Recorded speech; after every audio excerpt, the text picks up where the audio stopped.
A very happy morning to one and all present over here. On behalf of MCT Management, Admin Team and Department of Electronics and Communication Engineering, it's my great pleasure to introduce our chief guest, Dr. Sabrimalai Manihandan, Associate Professor, IIT Palakkad. Dr. Sabrimalai Manihandan received his BE degree from Bardiyar University in the stream of Electronics and Communication Engineering 2002 and Masters in Microwave and Optical Engineering from Madurai Kamaraja University in 2002. He also received his doctorate in Biosignal Processing in IIT Bhubaneswar. His work experience, he started his career as a lead engineer with Audio Group Samsung India Private Electronics Private Limited from 2009 to 2010. He started his teaching journey as an assistant professor at Center for Computational Engineering and Networking at Amrita University from 2010 to 2012. He also served as a chief engineer with Advanced Technology Group Samsung India Electronic Private Limited, Noida, India from 2011 to 2013. He also continued his teaching journey as a teaching profession as an School of Electrical Science, IIT Bhubaneswar, and now currently working at IIT Palakkad. His area of interest includes design and development energy, efficient AI-powered health sensing and monitoring devices, drone detection and see-through wall human sensing, human-machine interactions, and sound-based surveillance systems. Dr. Sabrimalai Manihandan was a recipient of 2012 Outstanding Performance Award and Employee of Month in Samsung India Electronic Private Limited during his tenure. He received CVET Most Cited Article Award at Biomedical Engineering Society Conference, Philadelphia, USA in 2019. He also received IET Healthcare Technology Letters Premium Award in 2019. He is currently chair of Cardiorespiratory Subgroup of IEEE Standard P1752.2 and Vice Chair of Working Group of IEEE Standard P2520.3.1 Machine Olfaction Devices and Systems, and so on. He is a reviewer of several reputed journals such as IEEE, ACM, Elsewhere, Springer, etc. With this wonderful introduction that reminds us the heights to which the passion and perseverance can take us, it's time to dive deeper. Now, I request our chief guest, Dr. Sabrimalai Manihandan sir, to take the dais and to share their insights. Thank you. Once again, I welcome you, sir. Welcome you, sir.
Yeah.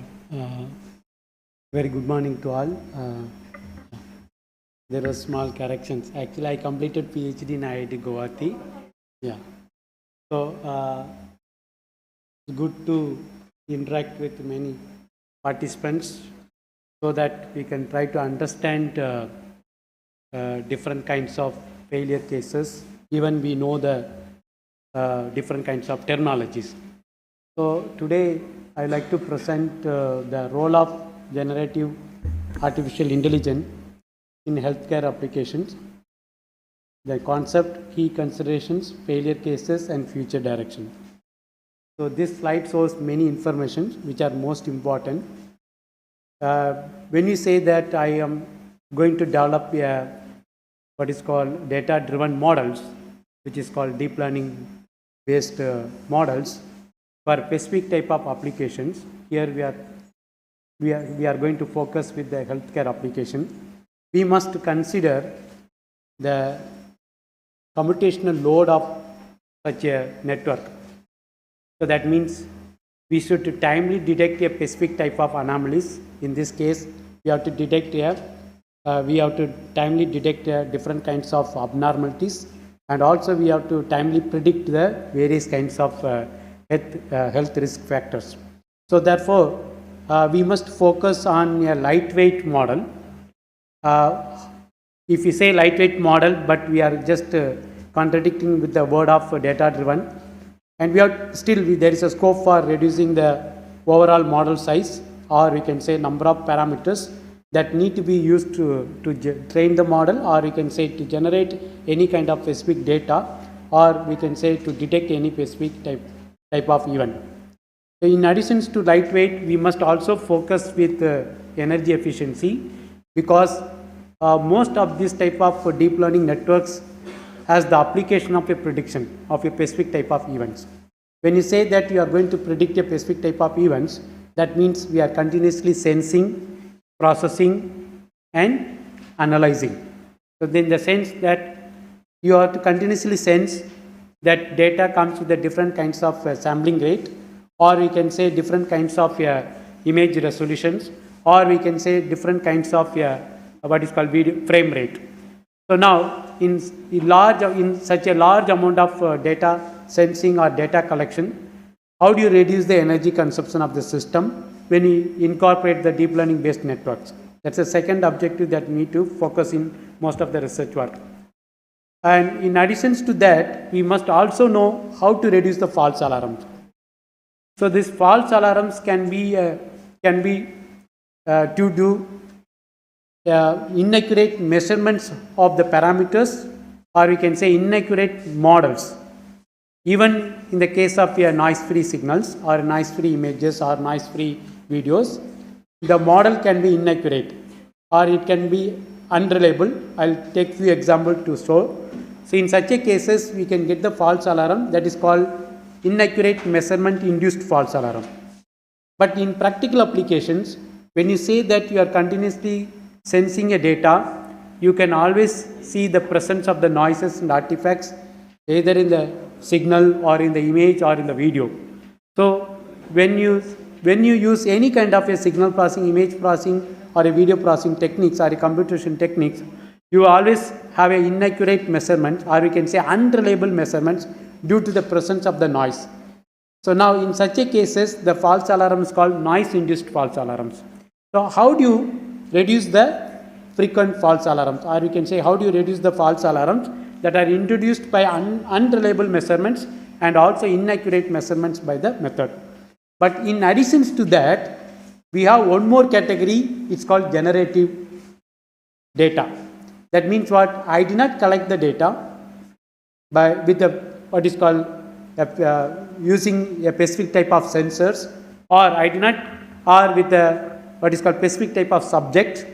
We are trying to generate the data so that data can be used for training the model. Now, even if we say that I am going to generate, I must know the signal generation aspect of a particular system. If you take heart organs, it has a specific type of operations.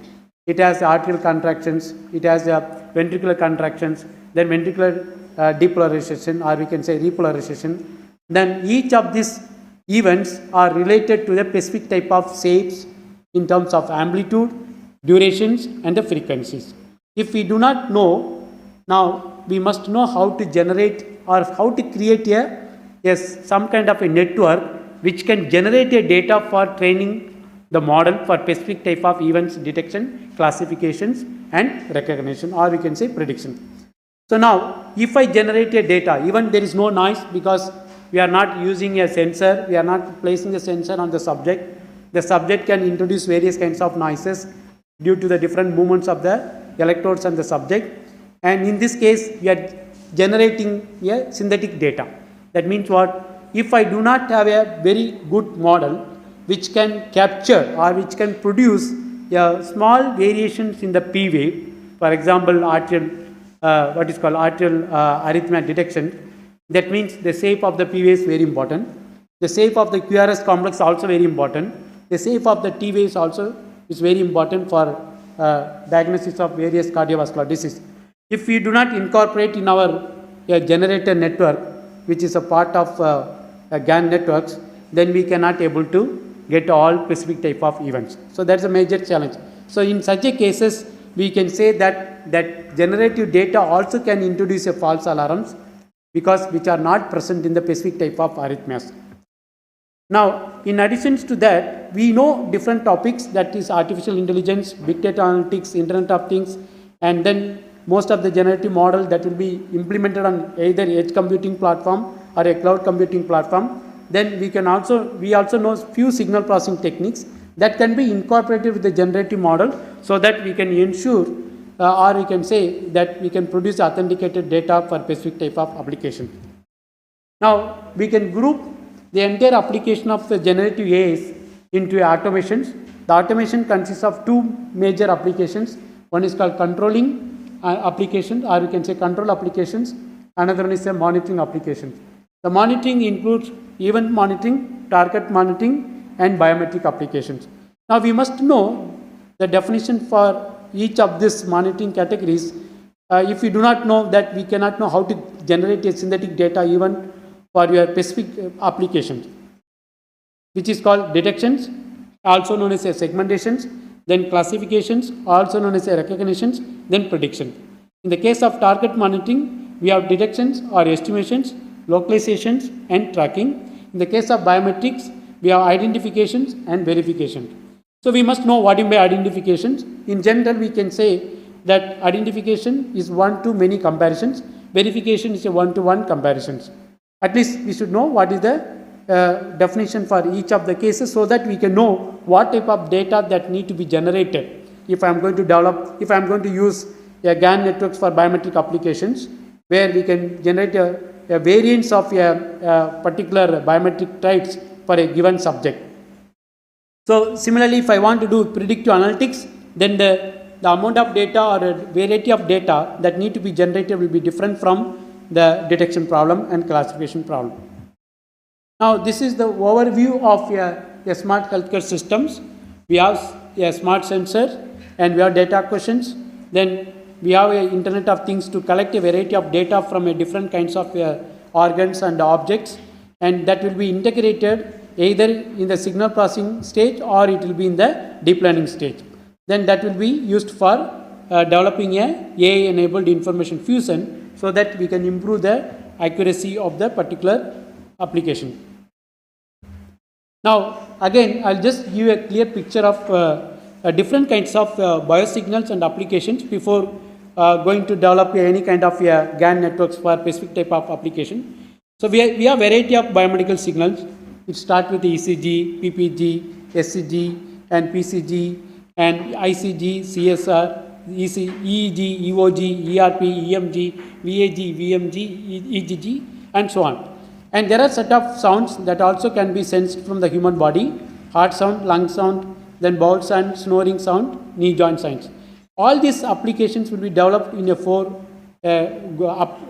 platforms, that is called body or wrist-worn medical devices, or a smartphone-based health monitoring applications, or we can say IoT cloud-based health monitoring systems, or we can say clinical decision support, which will be implemented with the cloud computing platform.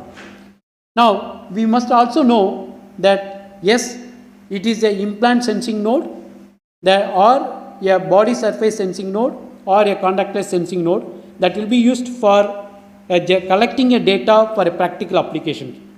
But even though we generate a data, or we can say we generate a synthetic data for training the model, but in practical we are collecting a data. So if we do not know what type of nodes, or we can say sensing mechanisms that will be used for collecting a data while testing or while deployment, or we can say deployment scenario, now we cannot address various kinds of noise that will be introduced by the each of the sensing node. So even though a generative AI, or you can say GAN network, is able to generate a data to get the trained model, but we must know that what type of sensing mechanisms that will be used in the deployment scenario, because each of the sensing node, or you can say sensing mechanisms, will have a different type of noises and artifacts. If such a noises and artifacts are not included in the process of a GAN network to generate a synthetic data, then we cannot get the accurate and reliable diagnostic accuracy, or you can say diagnostic system. So therefore, we must know what type of sensing node or mechanisms that will be used. Now, we must also know that what type of platform that will be used for implementing your real-time model, or you can say trained model. You can implement your model either on a device computing platform, or edge computing platform, or a cloud computing platform. So now, if we say that you are going to do some kind of disease prediction based on your wristwatches or wearable devices, now we must consider the computational resource of such a devices. Now, that is related to the model size. If I use a large amount of data, or you can say variety of data, to get the accurate model, but with a large model size that cannot be implemented on your resource constraint platform. Now, is there a way to perform such a task by reducing the model size, even in the use of a wide variety of data? Yes, it is possible if we can do some kind of what is called a data reduction concept before creating a model, before training the model. So we will see one of the application is called compressed sensing that can be used with your GAN networks, so that you can get a model with a trained or you can say the data which comes from the what is called the generative AI will be a compressed data. Still, it will preserve all diagnostic information which will be used for prediction analysis. So now, if I use a cloud computing, what are the disadvantages? The disadvantages is the user privacy and security, latency, communication failure, network coverage, bandwidth utilization cost, mobile network usage cost, bandwidth requirements, mobile utilization cost, treatment cost, and battery life. So if we say that you are going to generate a model, that model will be implemented on a cloud computing platform for specific type of prediction problem, then we must ensure the security aspect of the data, or we must ensure the processing low transmission time, or we can say latency of the wireless radio. Communication failure, which will be another important, or we can say challenging problem. When you say that you are continuously sending a data to the cloud, we must ensure the reliability of the communications. You can see some of the scenarios you may not see a communication due to the environmental conditions. So in such a cases, what will be the protocols that will be adopted when you say that you are going to predict the events based on the continuous data? Or we can say, if I want to transmit so much data to the cloud to get the detection result, then we must know how much bandwidth that will be required. Because when we say that you are going to predict the event without incorporating a contextual information, we cannot improve the accuracy of the diagnostic system. For example, you are using a wristwatch that displays your pulse rate. Okay, it's a simple automation process. We can say that without the intervention of a human, you are able to get the pulse rate.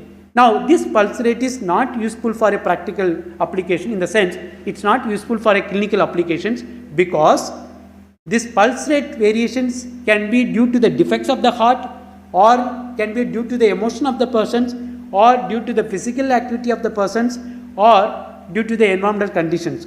So now these are the contextual informations that will be collected by using your Internet of Things computing platform, which are called contextual information. So contextual information is most important to improve the diagnostic relevancy and also accuracy. In the sense, we know the pulse rate, which can be accurately estimated by using wristwatch, but it cannot be useful for clinical applications because of these problems. That yes, the pulse rate variation in terms of tachycardia will be due to the continuous running of your subject, or you can say a running condition of the subject, or the bradycardia of the particular subject in terms of pulse rate is due to the sleeping condition of your subject. It's not only the defects of the heart. So now you can see that different what is called environmental factors, or you can say contextual or activities, will impact to the variations of the pulse rate. If that information is not included, and then we cannot improve the accuracy of the any kind of what is called AI-based system, or you can say cloud-based system, or unsupervised health monitoring system. So therefore, we must integrate all kinds of contextual information that increase the amount of data that need to be transmitted. Therefore, we have to ensure what type of wireless radio that will be used for such a application. Then bandwidth utilization cost will be another problem. Instead of continuously transmitting the data to the cloud and to detect a specific type of events, we can transmit only, or we can say to recognize a specific type of arrhythmias, we can transmit only a change of patterns. That means what? You know that in a recordings of 24 hours, you will find at least 20 hours are normal conditions, only 4 hours, or you can say 1 hour or 30 minutes will be abnormal. So now, instead of transmitting a 20 hours of data, 24 hours of data, I will transmit only 4 hours of data. By introducing this type of protocol, in the case of what is called continuous health prediction system, we can reduce the what is called bandwidth utilization cost and also a treatment cost, because when you say that this type of software will be used for continuous health monitoring applications, then that incurs some amount of utilization cost. So therefore, the overall cost can be reduced if I can incorporate some kind of intelligence into the transmission protocol and also intelligence into the prediction protocol. So that's called treatment cost reduction. The battery life is most important because you have n number of sensors which are limited with the battery capacity. Now, with this limited battery capacities, how do you ensure the continuous health monitoring, continuous what is called health prediction system? So that means what? You are continuously sensing, continuously processing with this type of what is called large models, or you can say deep models. Then that incurs so much energy consumption, then which can demand that frequent charging of the battery, so which is not possible in most of the applications. So therefore, most of these computational tasks that we want to perform on edge computing platform, but still edge computing platform must ensure the availability of all computational resources if you want to tackle the problems of the cloud computing based system. Now, if I say that I am going to what is called design a GAN, there are n number of GAN, will come to that. There are different types of GAN. If I want to design a GAN for cardiovascular disease prediction system, now what are the things that need to be considered in the process of developing your own architecture? I cannot just borrow the architecture what we have done for storytelling machines or movie creations or any kind of animation, because we are going to develop a critical systems which is most important for predicting any kind of specific type of cardiovascular disease or health risk factors. So therefore, we must consider what are the different what is called testing condition. I will not say training conditions, because we are going to use your what is called GAN networks or generative AIs to generate the data for training the model, but that is also problem, but still the major problem is the testing condition. So what are the testing conditions, testing scenarios?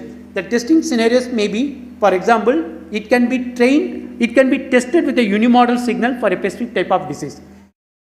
The same type of disease can be predicted by using bimodal signals, or we can say by using multimodal signals, or the same signals can be or we can say same disease can be predicted by using a single channel and also a multi-channel. So that means what? When I say that I am generating a synthetic data for a CVD diagnosis, then I must highlight that yes, this data is generated based on specific lead configuration of the ECG. Otherwise, if I say that I developed a genetic, or you can say a GAN network or GAN architecture to generate a ECG signal for lead 2 configurations to predict the arterial population, if somebody is testing the same model by using a what is called lead 1 or any chest leads for a arterial population, that will not work. So therefore, we must we must consider some of the design requirements, or we can say what are the testing scenario. So the testing scenario should be mapped, or we should consider in the case of a GAN network architecture design. Okay, GAN architecture design. That means what? A multi-lead signal, that means ECG has, for example, 12 lead signal. We can use any one of the leads to detect what is called arterial population, but sometimes some lead will have prominent features, but I do not have much knowledge about that which lead can give a what is called better prominent RR, or we can say heart rate variation, so that I can predict the arterial population. Or I can use any of the leads for detecting a ventricular fibrillation and ventricular tachycardia, which are called life-threatening arrhythmias. But if the model is generated with a specific type of configurations, okay, specific type of lead configuration, then that models cannot be used for what is called cardiovascular disease, particularly AF detections or VFVT detection. Okay, so that's very important. That so which lead will be mimicked? That's which lead will be considered in the generation of the ECG in the case of a GAN architecture based ECG signal generation. Then second thing is the number of signals. For example, I want to diagnose various cardiac arrhythmias. I can use ECG, I can use PPG, I can use what is called PCG. That means photoplasmogram, what is called electrocardiogram, and phonocardiogram. So there are 3 different signals can be used for understanding the function of the heart organs. Each of this will reflect a specific type of function. One is called electrical conduction, another one is called mechanical function of the heart, and another one is called blood flow, or we can say blood circulation. Now, you can see some of the studies recently that they use ECG to produce a PPG. Okay, they use PPG to produce ECG. Do we need to generate in particularly biomedical application? We should not do it. Okay, we can do research, but it is more dangerous because a small variations in the P wave, if there is a notch in the P wave, that leads to a different kinds of arrhythmias. But how much that notch will be reproduced in the synthetic data, that will be a challenging problem. So it's a research. I can use GAN networks to generate different faces or different animals, different fruits and different objects, but it should not be for a biomedical applications, because it is very difficult to ensure a small variations in the shape of the P wave, QRS complex, and the T wave, and also the U wave. So that's a major challenging problem. That means we should not use one signal to generate another signal, but we can use all 3 signals to improve the diagnostic accuracy. So now for all 3 signals, we should create a GAN architectures, where I can just say that I can generate a GAN architectures only for a wrist, because the wrist ECG is completely different from a chest lead, or we can say lead 1 configuration, lead 2 configuration. The wrist PPG is completely different from your fingertip PPG. But people claim, yes, this finger pulse or finger PPG, wrist PPG can be used for pulse rate measurement, but cannot be used for other type of what is called cardiovascular disease. That includes something is called dicrotic notch, diastolic peak, and tidal wave, which are more prominent in the finger PPG, not prominent in the wrist PPG. So wrist PPG is good for only pulse rate. That means what? The difficulty in the designing GAN architecture, that yes, I am going to use this model for a wrist watches, then I must mimic that characteristics. That means what? The wrist PPG will have different shapes and different distortions that need to be considered in the design of a generative AI model, or you can say a GAN architecture for a PPG based cardiovascular disease analysis. Now, in addition to that, do we have any mechanisms or approach to reduce the energy consumption? Yes. So now, most of these biomedical signals are sampled at a nitro-state, which is well-known concept that we studied in engineering courses, that the signal must be sampled at the rate of twice the, or you can say twice the maximum frequency that can be seen in the signal. That means if Fmax is the highest frequency, or if it is a low pass, we can say baseband sampling 0 to B, then it should be greater than 2 B. So that's the nitro-state. So now, if you see that, yes, this is the model I am going to generate for measuring or estimating pulse rate from a PPG signal, or a heart rate from a PPG signal, or I am going to measure the pulse rate variability index from the PPG, or I am going to estimate the heart rate variability index from the ECG, then we must know what will be the required sampling rate. Okay, by selecting the sampling rate based on the type of application or practical applications, we can reduce the overall energy consumption. For example, let us take the pulse rate. So your pulse rate is, for a human, it will be 30 beats per minute to 300 beats per minute. If you see the most of the commercially available health monitoring devices, bedside monitoring devices in hospital, it shows 30 to 300 beats per minute. If we convert that one into frequency, it will be 0.5 to 5 Hz. Now, our goal is to estimate the pulse rate under different activity conditions, because I am using the wrist, then I cannot always expect that pulse rate will be measured under resting condition, because I have to do different activities. So, under ambulatory conditions, under exercise conditions, under also resting condition, we must be able to accurately estimate the pulse rate from the PPG signal. It's a simple problem, but it's complicated. We cannot able to get accurate measurement under ambulatory conditions and exercise condition. Can we create a model to improve the accuracy? You will find a number of research paper to generate a different kinds of or you can say synthetic, they say wrist synthetic data. Wrist synthetic data, they will generate a different kinds of PPG with the different kinds of motion artifacts and movement artifacts, so that they are able to improve the accuracy. But when I say that the signal is sampled at a rate of what is called 125 Hz, which is extensively used for PPG signal analysis, then this will increase the energy consumption if I consider only the pulse rate measurement. But if I consider the sampling rate of 125 Hz, I can able to accurately detect or accurately locate the tidal wave, necrotic notch and diastolic peak. But my objective is to measure the only pulse rate. So what is the frequency range here? 0.5 to 5 Hz. Now, instead of choosing a 125 Hz in the GAN architectures to generate a synthetic data, I will generate a data with the sampling rate of only 10 Hz, because my highest frequency for a pulse rate is 5 Hz. Or I can have a better time resolution, I can go up to 25 Hz. That means what? I can reduce what is called the number of samples by 5. That means from 125 we can reduce to 25. Now this concept can be adopted when we develop a GAN architecture for only for measuring the pulse rate. Now this is the most important knowledge. If I do not consider this one, then I blindly generate a data with a higher sampling rate that may not be required to estimate your pulse rate. So based on this pulse rate frequency information, I can consider that yes, the synthetic data also can be generated by using your GAN architecture with a rate of 25, but still we can accurately estimate without what is called degradation in the accuracy, with the reduction of what is called in this cases you will have 5%.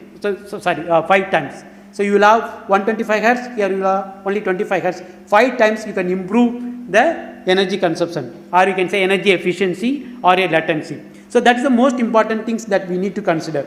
So that is called resampling, what we studied in the classroom. So if I do resampling, what will be the computational complexity, or if I adapt alternate data acquisition techniques, which is called compressive sensing. Okay, so compressive sensing is grouped into two categories. One is called analog compressed sensing and digital compressed sensing. I assume that some signals are generated, that's called real signal, available in some of the database. By using that real signal, I want to generate a synthetic data by using GAN architecture. Now, I can use the same sampling rate to generate a synthetic data, or I can reduce the sampling rate of the real world signal or real signal to a 25 hertz, then I can generate a synthetic data. By doing this way, how much you can reduce so much energy consumption, and also you can improve the latency of the system, and you can reduce the model size. That is most important, because most of these wristwatch edge computing platforms are resource constrained. Resource means memory and the processing, that particularly processor speed, and then battery. So now you have real world data. Let us take a physionet.org. It gives a n number of biomedical signals. There are ECG, EEG with a higher sampling rate. But I cannot go and collect a biomedical signal because I need to follow the ethics. But somebody is created with a higher sampling rate. Instead of blindly using such a high sampled signal for only pulse rate measurement application, I can create a what is called compressive GAN architectures, in the sense by downsampling. Now, if I do downsampling, you must do two important tasks. We studied in the what is called undergraduate. What is the things you have to do? One is downsampling means what? You can say by factor 2 means I can take alternate samples, but you have to implement the filter also. So these two processes that need to be done, but both the process, particularly filtering task, involves the multiplication and addition. Now, if I can use some other mechanisms for data reduction, which will not use multiplications, because the multiplication task requires so much energy consumption in the case of, particularly in the case of GAN. So instead of that, I can reduce the data size by using only additions. Is it possible? Yes, it is possible if we can explore the compressive sensing. So even though the digital data is available, that will not be directly used to generate a synthetic data by using GAN architecture, I will reduce to 25 hertz by following this compressive sensing. If I say compressive sensing, which is very simple concept to understand, that yes, we are able to compress most of the signals in the real world applications because of the redundancy in the data. Such signals can be reproduced or reconstructed by taking few measurements at the sensor level. So that is called analog compressed sensing. The sensor will produce a few measurements. Okay, let us take here 25 measurements. By using these 25 measurements, I can reproduce the signal.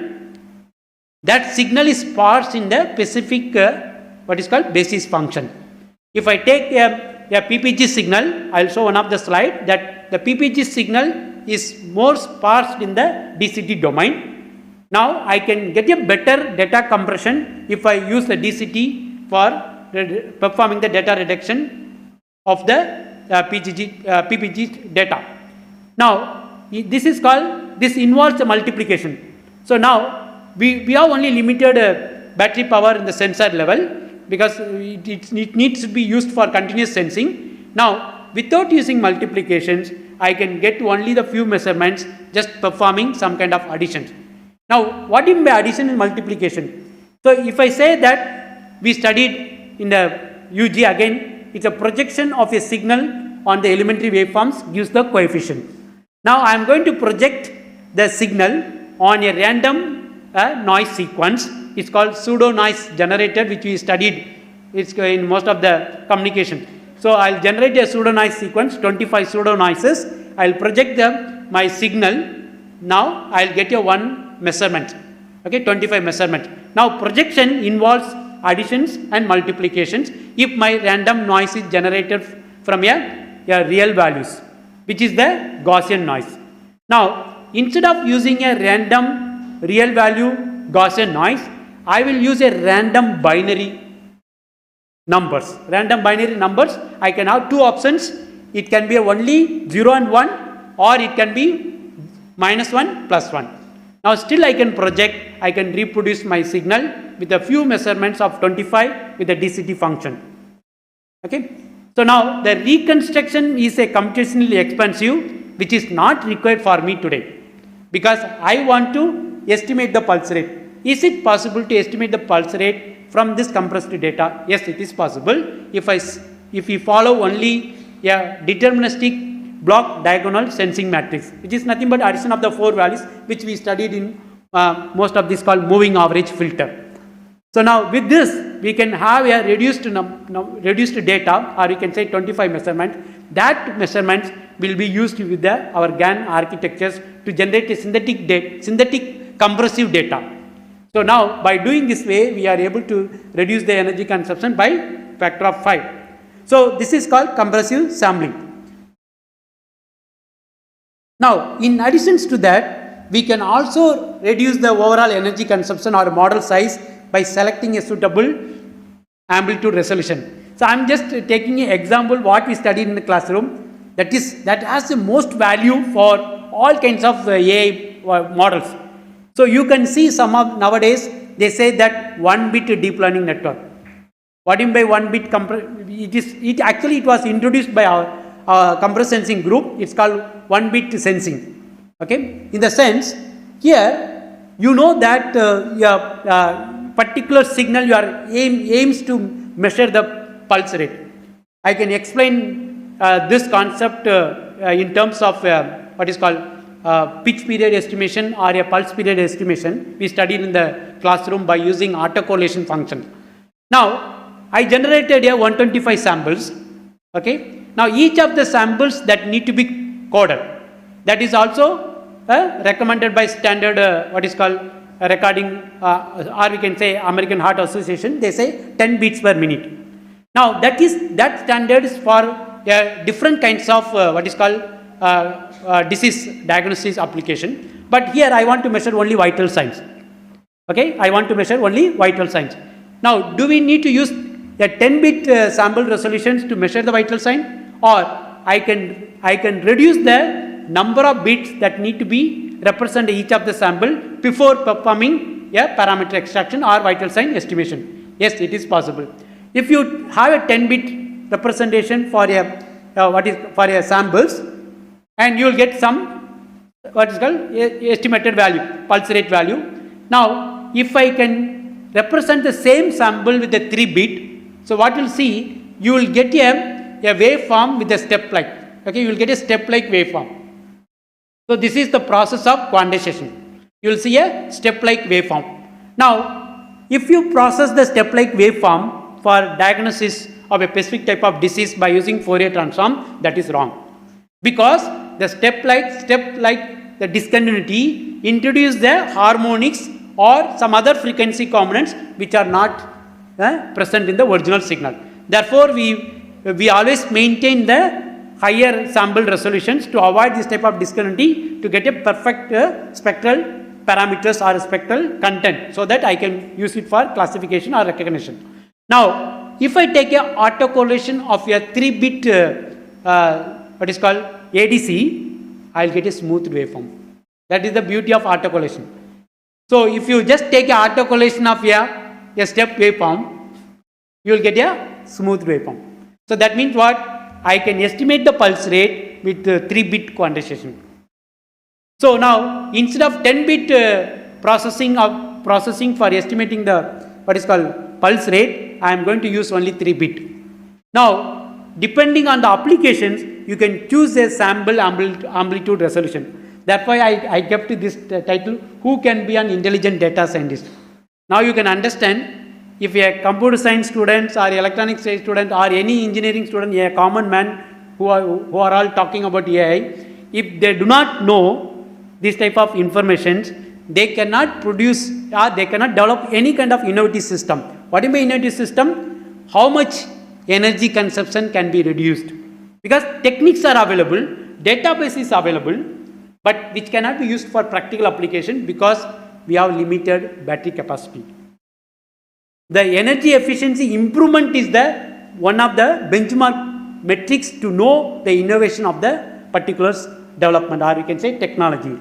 The second thing is false alarm. I'll come to with another example. So these two are very important. False alarm is not only for a biomedical. You can see false alarm in many places. Even there was a story recently, Google introduced a false alarm to the police to that somebody was in the what is called long in the what is called traffic. Then they introduced that the fellow parked the car on a bridge left, he got a notice. Actually it's a traffic. So that means you will find n number of false alarm in realistic case. So now how do you reduce the false alarm? How do you reduce the overall energy consumption? So overall energy consumption can be reduced if I can choose the proper data acquisitions parameters. So sampling rate, you just please correlate your GAN networks. If you are interested to work with the generative models for any kinds of applications or a GAN architecture for any kinds of applications, immediately you start this work. Resample and you make it a new architecture. So most of the variants of GANs are slightly changing some blocks. Okay, you can also play a major role, change the blocks, CS, okay, GAN network. That means every internal blocks you will have a CS block. What is CS? A data reduction. What is doing with your what is called pulling layers in a CNN is also a subsampling. It's a data reduction. So I can replace with this. I can have a new architectures. Now you can also choose a sample resolution. So we know there are n number of generative models or n number of GAN architecture in its variants, but we must know how to use it for a practical applications in such that I can improve the energy efficiency and reduce the false alarms. Now this is also very important. Because why this is so important for a research group based on the GAN architecture? Each of this signal has a different temporal spectral characteristics. Now somebody created a real world signals with the different kinds of noises and artifacts.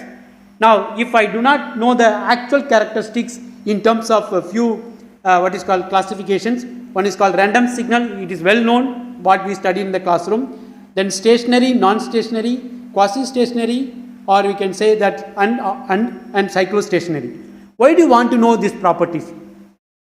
Why do you want to know this property? You see, one of the variants of the GAN is called conditional GAN networks.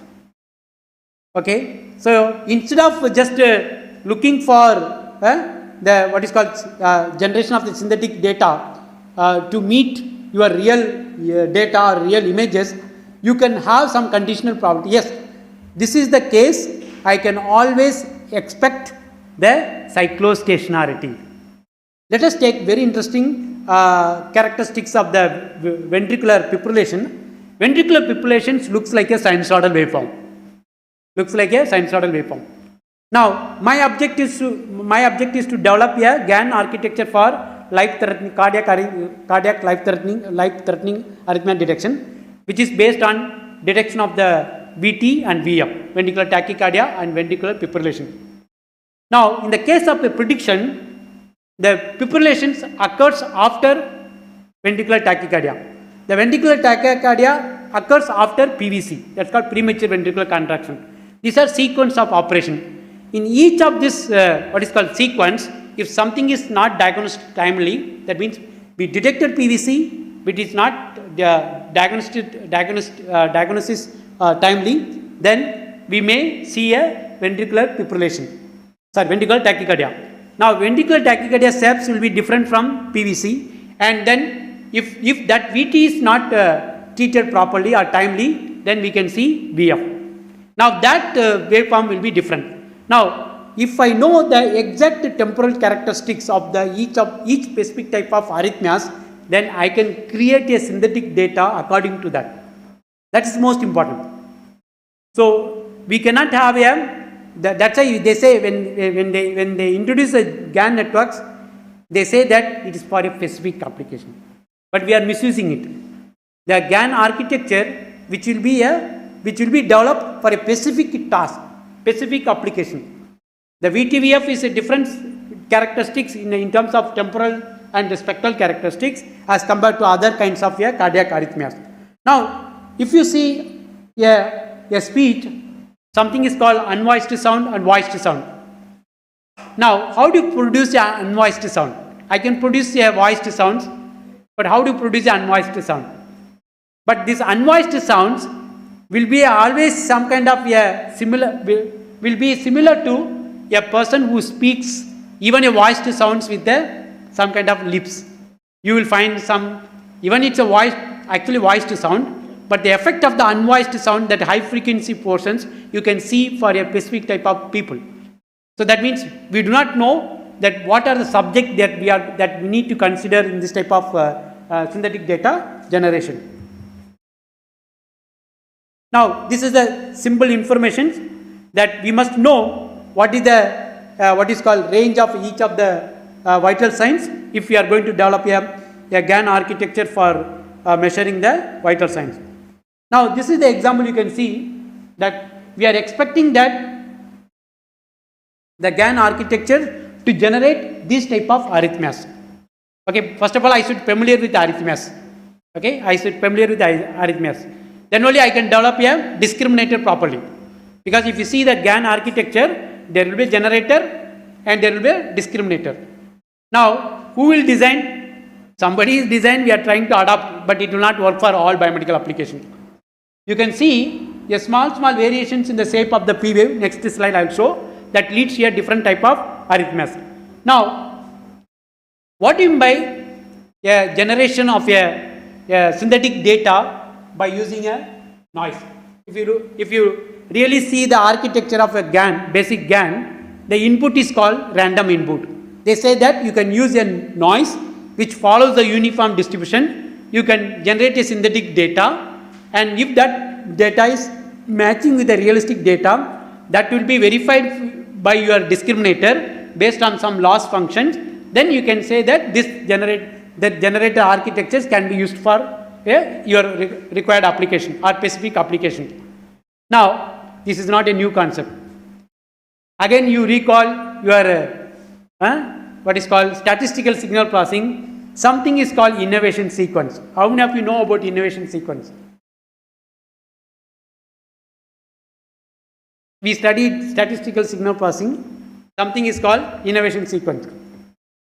Or I can give some idea that your human can produce a speech. Okay, am I correct? If you look at the speech production system, there is something is called vocal tract. Vocal tract is model. Okay, vocal tract is a model. Now, who is creating that vocal tract model for me when I am continuously speaking? My brain is doing something. This is the linguistic information and change the shape of the pipe. Now, when you push the air to that through that pipe with a different dimensionality, we studied cavity and waveguide, it will produce a different frequency and format. This is the human speech production system. That means who is the noise provider? Lungs. That's why sometimes they say COVID time, no, if somebody has lung infection, they cannot speak. Okay, the reason is that lung is the major source of a noise. It contains all kinds of frequency if you really analyze it. If those frequency, that means a sequence having all kinds of frequency passed through a dynamic system which can produce a different sounds, the dynamics of that system or a vocal tract is controlled by your linguistic information, then you can produce all kinds of sounds. Is it? So what is the name of that innovation sequence? This is called innovation sequence. So when I push only a noise through the filter, okay, related to A, it will produce a sound A. If I same noise passed through a different filter that is constructed for a B, it will produce a B. And C is a very dangerous fellow. It's a unvoiced sound sometimes. It's not having much information. Then D, so you can produce it. That means what? Your noise sequence, which is a noise sequence? Which is a noise sequence which can produce, which contains all the frequencies? Huh? Do you know it or? How many of you know that's noise sequence? That is called innovation sequence. We studied in statistical. If you are referring the textbook of Mann-Hansen, I think he will say this sequence is called innovation sequence because with that sequence you can produce your signal. Similar things only. I do not know what is this architecture I have to work here. Instead of that, I can construct a filter, n number of filter, which can produce a specific type of a sound, okay, specific type of a what is called waveforms. So in this case, I can also model a heart. If I can model a heart which is equivalent to producing a synthetic data as per my requirements, okay, instead of using a unauthenticated GAN architecture. No, there is no need to explain it. Okay, whether the data generated from a GAN is relevant for your specific type of arrhythmias, it need to be authenticated. It need to be verified. It need to be explained. Somebody has to explain. But the same type of waveform I can do in a cardiac modeling. The way we can produce the speech, but the architectures are same. So generator, it need not to be only a what is called convolution layer or a pooling layer, then similar kind of artifacts, architectures with the different layers. I can have a signal processing concept to generate such a synthetic data also. So these are, see, just you have to visualize what I mean by innovation sequence. So that means what? Inverse filtering. Okay. So you give a noise, still it will produce this one. So that is produced because my vocal tract is the response. Vocal tract response is nothing but what? Impulse response. Every sound you will get impulse response. That's called vocal tract response. For that vocal tract response, if I inject a noise, I can get a. That noise is called innovation noise. It's called a white Gaussian noise. Okay, it's a impulse. Articulation related to impulse. So similarly, we can generate a waveform with a different rates. It is possible. That is called heart on chip. Some of the research group already started. So I am part of that one with the University of Auckland, that where I verified that. So they have a specialized cells, then they can just create a fault in that heart on chip, and they can get a different kinds of arrhythmias. Because if you really look at the ECG waveform generation, it is a composition of a cardiac action potential with a delayed network. So if I have a different muscles, if I can change the delay, if I add such a cardiac action potential, then I can get the different shape of this. I can control the rates also. So now this becomes what is a verified, authenticated architecture which can produce a various kinds of ECG. Now this is the major problem when you want to construct a GAN architecture. That means if you look at the first one is a P-wave morphology. When you construct your GAN architectures, particularly for cardiovascular disease, we must know which lead configuration that will be used. Now each of the lead configurations, the shape of the P-wave will be different for a same type of arrhythmias. If you look at the first one, normal, the lead one, you have something inverted U shape, but if you see the what is called V6, then it looks like a pibola, but both are normal. But if that information is not given at the time of what is called validation or testing, that this GAN architecture is generated or created to generate a synthetic data with a lead of 2 cannot be used for a lead 6. So this is most important information that we must know. Otherwise, if generate this type of things, then I must consider the lead shape of P-wave shape of the P-wave for all the leads. Then I can make a more generalized 12 lead GAN architecture. Okay. So now if I take a right atrial enlargement, it is called peaked P-wave from a lead 2. Then left atrial enlargement with wider P-wave, that's called duration of the P-wave. Then you will also find some kind of a notch. Okay. Now you have to see that how do you know this need to be generated? That is my question. So as a researcher, we cannot blindly believe the architecture. GAN architecture can help me if I have some data. But that data is also limited. That data also has a limitation. Now, I must know what are the different patterns of the P wave that need to be generated so that I can develop a P wave related cardiovascular disease prediction system or detection system. Now, coming to the QRS morphology, this is also a different shape. It's a particular lead only. You will find for a different arrhythmias, you will find a QRS with a different shapes. Then similarly, you will find ST segment. Similarly, you will find a T-shape morphologies. Now, this slides also shows the different patterns that need to be considered in the case of in the case of designing GAN architectures. Now, this gives a complete picture of your particular CVD diagnosis system. That yes, different types of cardiac arrhythmia that can be grouped or categorized in terms of your heart rate patterns. That's called normal heart rate, slow heart rate, and fast heart rate. Then similarly, based on the heart rhythm, it can be a regular heart rhythm, irregular heart rhythm.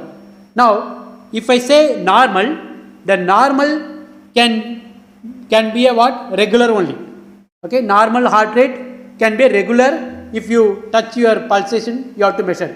Now, if the heart rate is irregular, if you use any kinds of signal processing techniques to measure the pulse rate, then that is not right way to do. Because it's an irregular heart rate, that irregularity of that time interval, what is called affect or impact your pulse rate estimations by using Fourier transform. So we need to only count.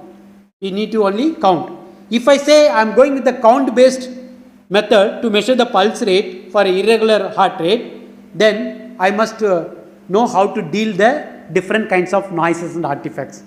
Because under that some level of noises and artifacts, I can use FFT to get accurate readings, but I cannot get the accurate reading in terms of the number of peaks in the time domain signal. Now, these are the major problem. Why do you want to use FFT? But if I use FFT, I must ensure that is it a regular pattern. Now, if it is a regular, it can be if the heart rate is below 60, then it's called bradycardia, it's called slow heart rate. If the heart rate is above 100, it's called tachycardia, it's called fast heart rate, normal from 60 to 100. Now, this information we must know, that otherwise keep on generating, you are expecting that GAN architecture, when will it terminate? How much normal heart rate rhythm that you want to have?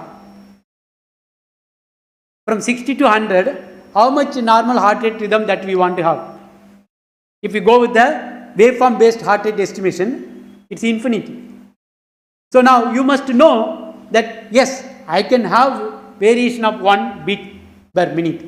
1 ppm, I will try to generate a different kinds of arrhythmias with that 1 beat variations, then I can complete for all the normal cases, abnormal cases, including tachycardia and bradycardia. Now, if we want to work with the GAN based what is called heart wall disease prediction system, or we can say heart murmur and heart classification, we must know what are the different components of the PCG signal, that's called phonocardiogram signal. You can hear lump sound and dub sound, that's called S1 and S2, which is the closure of a mitral and tricuspid wall. Then dub sound, you will have aortic and pulmonary wall.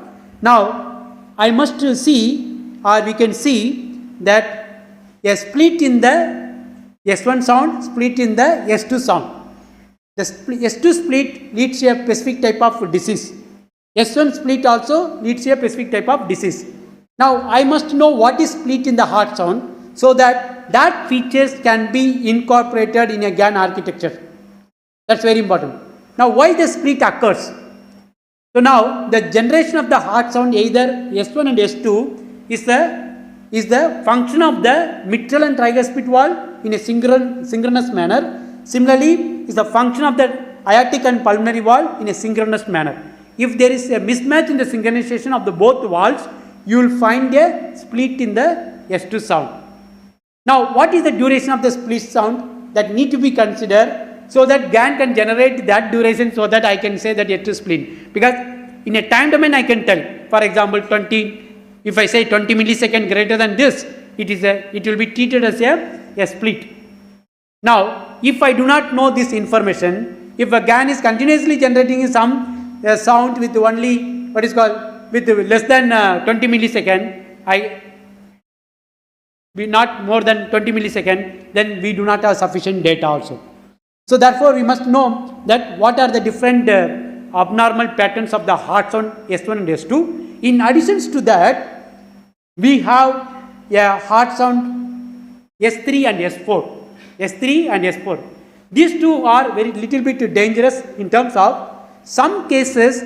These sounds S3 and S4 are normal for a specific type of age group. Similarly, we can say murmur. Murmur is a type of arrhythmia, or you can say type of defects for a adult case, but in the case of children, it is a innocent murmur.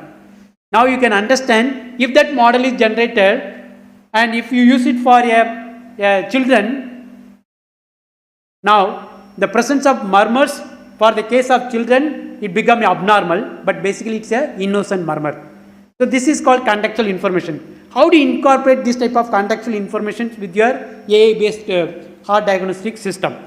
Now, in terms of murmur, the murmur is called turbulence of blood flow, and you can see a murmurs in a diastolic peak, diastolic interval, systolic interval. If the murmur is seen in the systolic interval, this is the systolic interval, very interesting feature you can see for a systolic, because the systolic pause period is lesser than the diastolic pause period. This I can observe from the time domain, but now you can understand this need to be incorporated to your GAN architecture. How do you generate this type of variance? One should not generate what is called longer systolic pause than the what is called as compared to the diastolic pause. That may not be a normal, may be abnormal. So now this information is very important. How do you incorporate? That means you must have some real world signals that need to be collected. Now if the murmur occurred in this systolic pause period, it's called systolic murmur. But the timing of the murmur is most important. If the murmur occur at the immediate what is called offset of the S1 sound, it is called a yearly systolic murmur. If the murmur occur mid of the systolic period, it's called mid systolic murmur. If the murmur occur at the end of the systolic, it's called a late systolic murmur. Similarly, you will have diastolic mid, late, and the yearly diastolic murmur. If the murmur occur the entire duration of the systolic period, it's called pan-systolic murmur. If the murmur occur entire duration of the diastolic, it's called pan-diastolic murmur. Now, if you see murmur in both systolic and diastolic, it is called continuous murmur. Now, this one slide itself tells that whether we can do with the GAN or not. Now, who will provide all these cases to you? To me. Who is the subject? Because when you say GAN architecture, you should have real examples. And if the real examples, that means that generative model, okay, with the generative network with the real example, need to be created. So who will provide such a information? But assume that somebody is ready to provide, who knows that this information need to be collected? That's called expert knowledge. So you cannot escape from the subject knowledge or expert knowledge even if you want to work with AI based system. So these are the work we develop. Actually, you can read my one of the articles. It's called Heart of the Matter. We introduced a digital stethoscope in 2009. So where we encountered this type of what is called murmurs. Now the problem is that all these signals were generated by using digital stethoscope, which is based on the microphone or accelerometer, or we can say acoustic sensor. Now, if the doctor is using and somebody is knocking the door, now this acoustic sensor will pick up that sound also. If somebody is speaking, if the doctor is hearing the sounds, and with the digital stethoscope, or we can say that somebody is wearing a patch, what is called a heart sound sensor, which is continuously transmitting the data. If that patch is exposed to the acoustic noises, then you will see the presence of the speech also. Now, under this under this type of noises, how do you improve the diagnostic accuracy of this heart murmur detections and classification? Now, whatever we see in the PPG in a hospital is a simple PPG. There are many complicated PPG that need to be generated if you want to develop a GAN-based cardiovascular decision making system. Now, these are the different PPG that we also collected by using our instrument, and from this we can observe if somebody want to measure the what is called vital signs, including a respiration rate, blood pressure, blood glucose level, and what is called SpO2 in addition to pulse rate, by using PPG, he has to just create a database. It is possible. You can easily estimate what is the respiration rate, okay, without using any additional respiratory sensor. From the ECG itself or from the PPG itself, you can extract. SpO2 is well known. Most of the pulse oximeter displays the SpO2, and based on your red PPG and IR PPG, you can compute the SpO2. Now, you can also measure the pulse rate by using PPG. Initially, the pulse rate is measured by using ECG and PPG, which is called pulse transient time, with the machine learning models, or you can say deep learning models. Now, you can also estimate the pulse rate, blood pressure by using PPG alone without using any ECG. That is possible. So, now in all the cases, if you are able to have a model which can generate a PPG, you can get all kinds of vital signs without using any additional sensors. Now, EEG is also used in many of the what is called diagnostic applications and entertainment applications, or we can say computer aided, or we can say computer machine interfaces. Now, we must know what are the different type of brain waves that can be seen in the EEG signal. There are two types of electrodes are used. One is called dry electrode EEG sensor, another one is wet electrode EEG sensor. Why do you want to know? Because if I am generating a model again with the GAN architecture, I must know that yes, I am going to mimic the EEG signal produced by the dry electrode, not the wet electrode, because the dry electrode will have different types of noises and artifacts. So, that is well known. So, you have to go through all the literature studies. Yes, this type of electrodes and the location of the electrodes also will play a major role in the case of EEG based brain computer interfaces. Now, these are the noises that we have seen in a real world, which are already published. So, you can understand that yes, if somebody created a database, if that is the real signal, then that real signal must ensure that the signal is completely free from noises and artifacts. Now, who will do this quality assessment? That is one of the metrics of or characteristics of the big data. So, you have to manually do the labeling. That means you have to collect the signal, and you have to manually remove all kinds of noises and artifacts when you want to create a GAN architectures, or you can say generator network for generating this type of ECG. If we do not do this process, then we cannot ensure that the GAN architecture can produce a real signals. That's the major problem. So, most of this, if you look at most of the application of a GAN reported with the noise free cases, and it's for entertainment applications where the minute changes will not impact the function of the critical system. Here, even a minute changes in the QRS complex will be related to a ventricular relative potential, which leads to a specific type of cardiovascular disease. So, these are the few failure cases of a deep learning network architecture for measuring only the pulse rate. So, I have conducted a study, and this is based on the wristwatch, and we know that simple signal processing techniques like autocorrelation, FFT can be used for estimating the pulse rate, but under what is called wrist recordings, which will produce a more what is called error, or you can say that it will be a inaccurate measurement. So, they try to attempt these problems, what means wristwatch based pulse rate estimate by using a deep learning, but most of the works are published in IEEE, but they are not able to achieve the measurement with the error of below 5 beats per minute according to the American Heart Association. So these are the challenging problems. Now, this is the example I showed. This is it's done by one of my PhD student. So basically, you are aiming to use this model for a resource constraint platform. Here, what is the resource constraint platform? Automated external defibrillator, which is most important to provide a electric shock. Okay, when you detect a ventricular fibrillation. Okay, otherwise there is no function of a ventricular chamber. There is no supply of the blood flow to the rest of the body. So now this is a resource constraint, and that battery is used for providing a shock to the patient or a subject having this type of arrhythmias. Now if that energy is utilized by my model with the more number of parameters, then I have to replace this type of external or we can say implant also, which will be challenging. Is it possible to detect this type of VF events by using a simple feature? It is possible. So this is not a, sometimes we will say it's a handcrafted features. It's not a handcrafted features. If you go through all the ECG patterns, or we can say cardiac signals, most of the cardiac signals except this VTVF will have a isoelectric segment.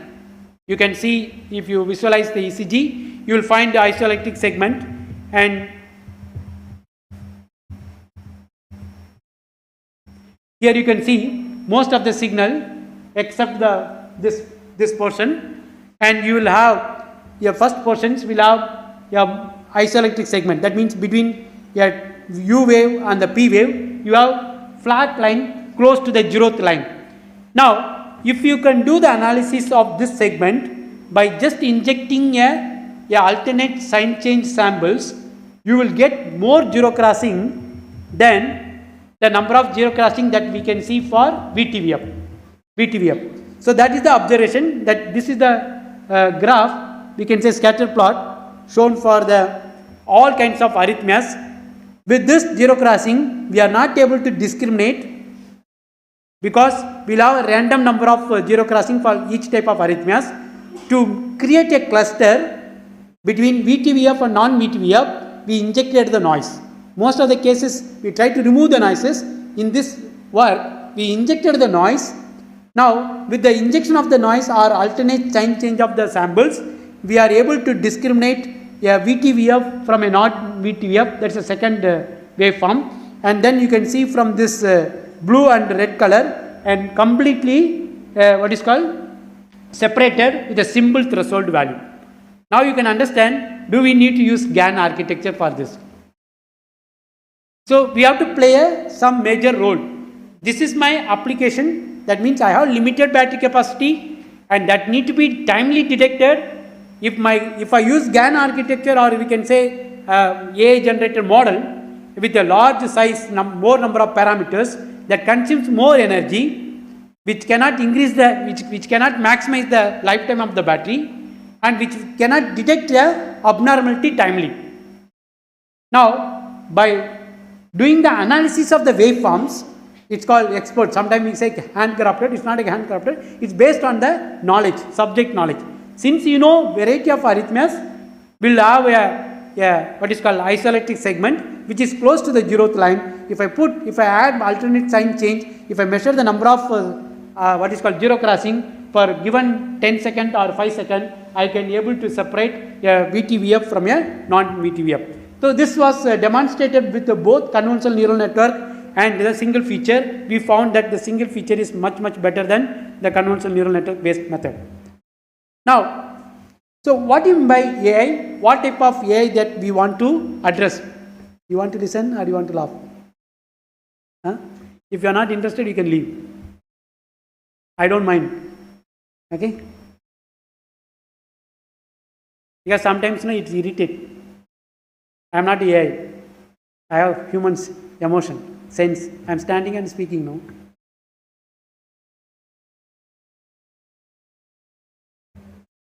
Yeah. So we must know these three important terminologies. There is a difference between artificial general intelligence and generative AI. We must know what is the difference between this one. Which part of the AI that we want to work. Whatever we do, whatever we have done today, even the Google, also still with the artificial narrow intelligence. But more, to get more business and market, they say is a artificial intelligence. But if you look at the architecture, the data which they used, it is all in the case of first category, that is called artificial narrow intelligence.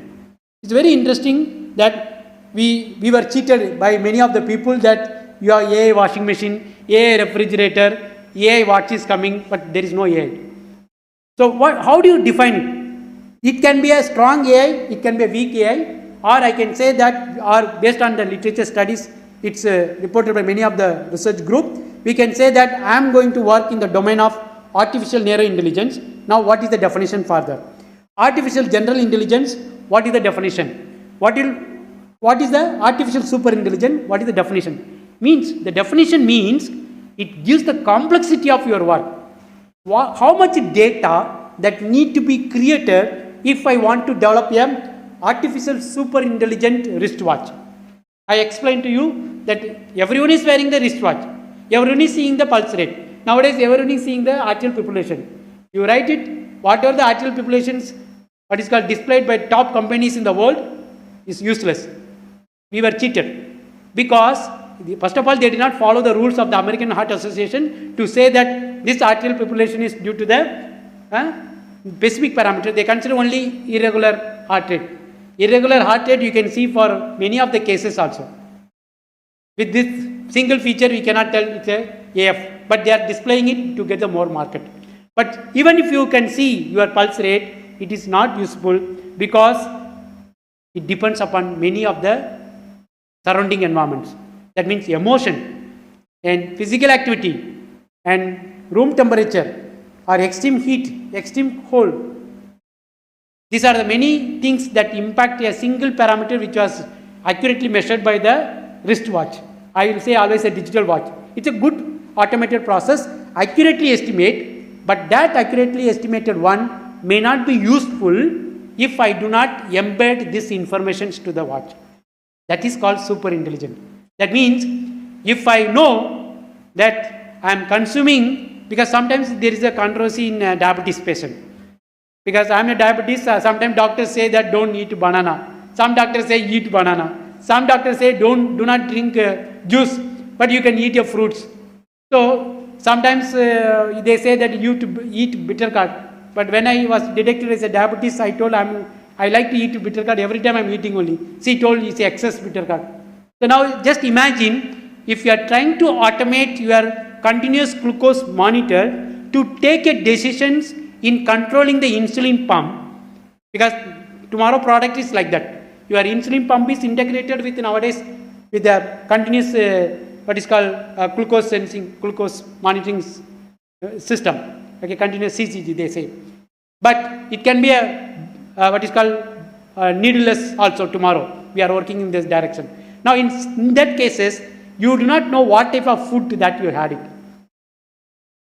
So that is called super intelligence. Now you can also chat with many of the railway department or railway website or airlines website.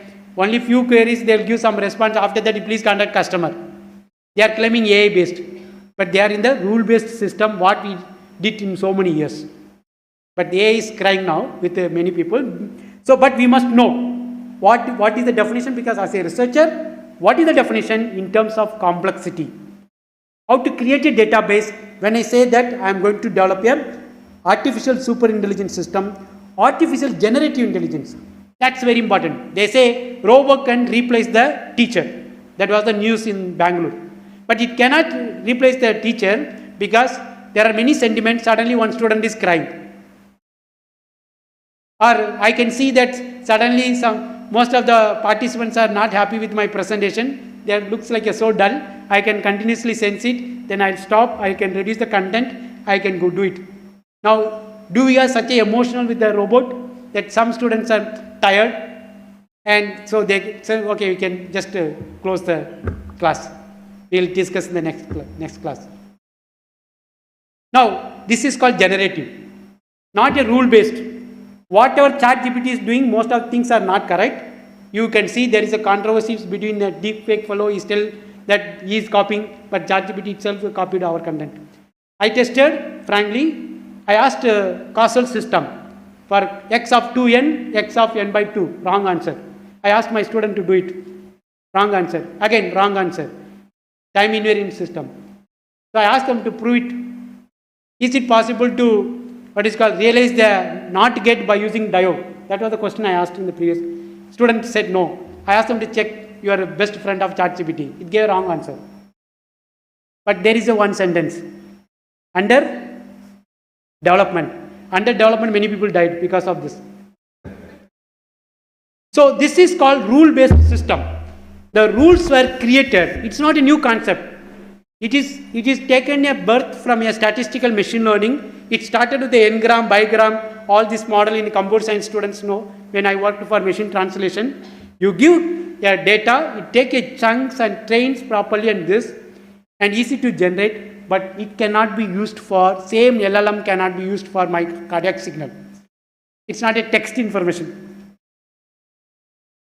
So I was tested once, I was typing, then Grammarly is suggesting one paragraph, one sentence for me. Then I just accepted that one. Then I'm reading both. It's not conveying what I want to convey. Grammatically correct, both are correct. Now somebody has to verify. So student given an email letter with a ChatGPT without eliminating few points. So these are called narrow intelligence. That means we can group into a 4 sector. I'll show in the next slide. But we must know that deep learning and the traditional machine learning both are same, not much differences in terms of architecture level or the process that we carried out. Now what is the difference in the deep learning? Why do you want to use deep learning? Yes, there are n number of applications. We can expect that deep model can give best accuracy. I'll show a few examples.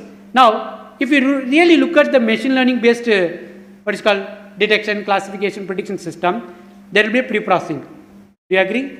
After that, there will be a feature extraction. Then after that, there will be a classifier. Maybe sometime we'll go with the supervised machine learning. We have n number of classifiers, random forest, ANN, KNN, or clustering also. Then you have Navy-based decision tree and SVM, ELM. There are n number of classifiers. That means pre-processing, feature extraction, and classification.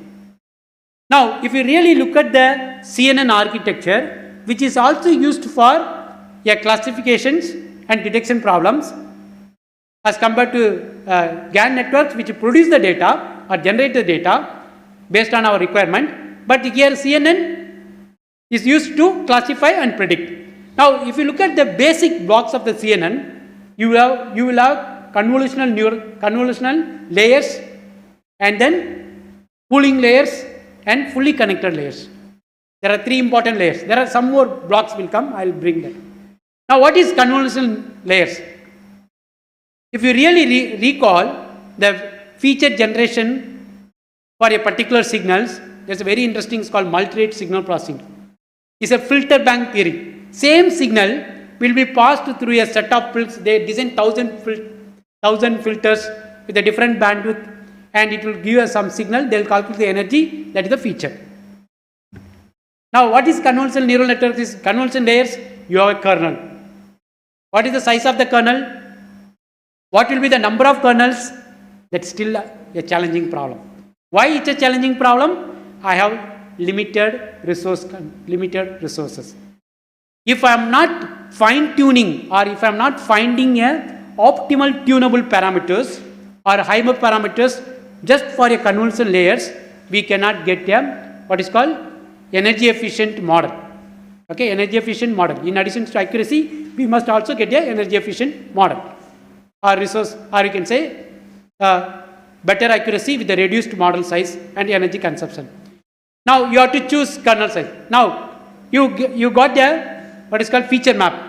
What is the use of pooling layer? They say subsampling. They say feature map reduction. What are the functions that you used in the pooling? Max they say, min they say, some average. But do we use, shall we use a compressed sensing? is also part we can use. Now data reduction is there. If you recall your feature extraction stage, once you extract set of features, you will also find a group that feature reduction, dimensionality reduction. Then you will also find a research group. They'll try to show the improvement in the accuracy by performing feature normalization. Can you recall some normalization task is done in the CNN also?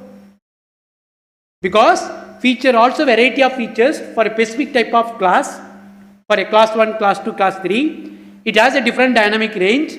So you will find a number of paper called feature normalization. Before feature normalization, you will also see amplitude normalization in the pre-processing to avoid the dynamic range, means to avoid the impact of the dynamic range in the accuracy. Similarly, feature normalization. Now what is the difference here? Here also we have feature pooling layers. Now what is fully connected layers? Now at the end, some output you are getting and you will have some two roles, classification and regression. This is also we studied in the traditional machine learning. Now if I can connect all layers, try to get the optimal features without the intervention of a person, or without presence of a person. That's the things. That means what? That is sometimes if you give this problem to a students, they say that my program is running. But if I see VTVF detection, even though it's a single feature, but we took 1 year. Because multiple iterations we studied, we collected a signal, and to ensure after 1 year only we got that single feature is the best feature, even if you compare with the traditional what is called recent GAN generated VTVF model, or we can say CNN based VTVF detection. But it took 1 year. But is it possible to reduce the time of exploration of the features? So that's why they say handcrafted features. So here the CNN produce their features. CNN produce their features. Now that feature is connected in the loop and try to optimize how much accuracy that we want. It's keep on running, and it gives we are expecting that this CNN architecture, deep neural architecture can give you best features with reference to your database. If I bring some other database which is created with a different sensor for a same application, may not give best accuracy. But my single feature based method still can give best accuracy irrespective of the sensor, because we have taken the dynamics of the organs in the production of the signal, but the dynamics of that organ in the production of the model or a data, it's not incorporated in the GAN architecture. If you want to do, you have to do so many what is called model analysis, is called explainable AI, all these things you have to use it. Now there are some applications where we do not have a morphological content. There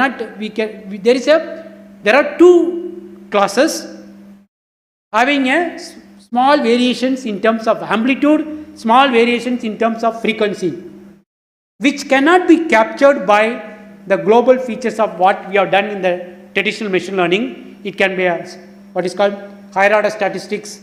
It is performed in the time domain, higher order statistics that perform in the frequency domain, or time frequency analysis. Then at the end of the day, we compute energy, we compute entropies, or we compute mean, variance, skewness, kurtosis.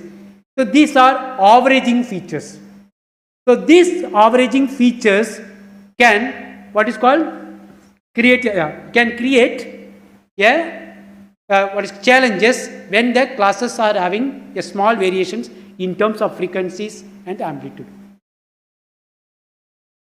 So instead of extracting all these statistical features from your time domain representation or spectrogram or images, we are giving the entire pixels to the deep learning, entire spectrogram to the deep learning, entire scaleogram to the deep learning, expecting that it will give the best discriminative features after 2 days also. It is working well. So these are the major difference that we have to. There are some places we can use a traditional feature based machine learning classifiers, and also we can use CNN features also combined with the traditional machine learning classifier.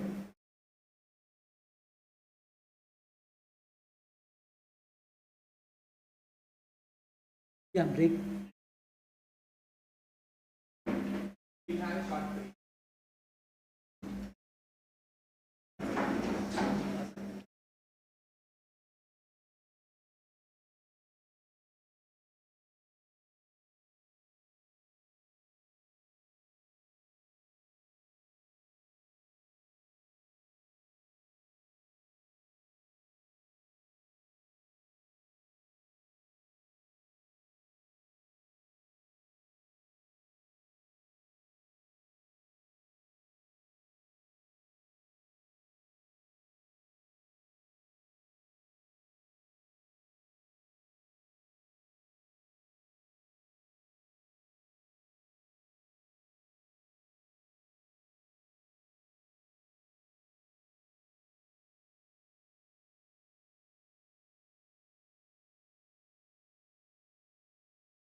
a single multi-class problems.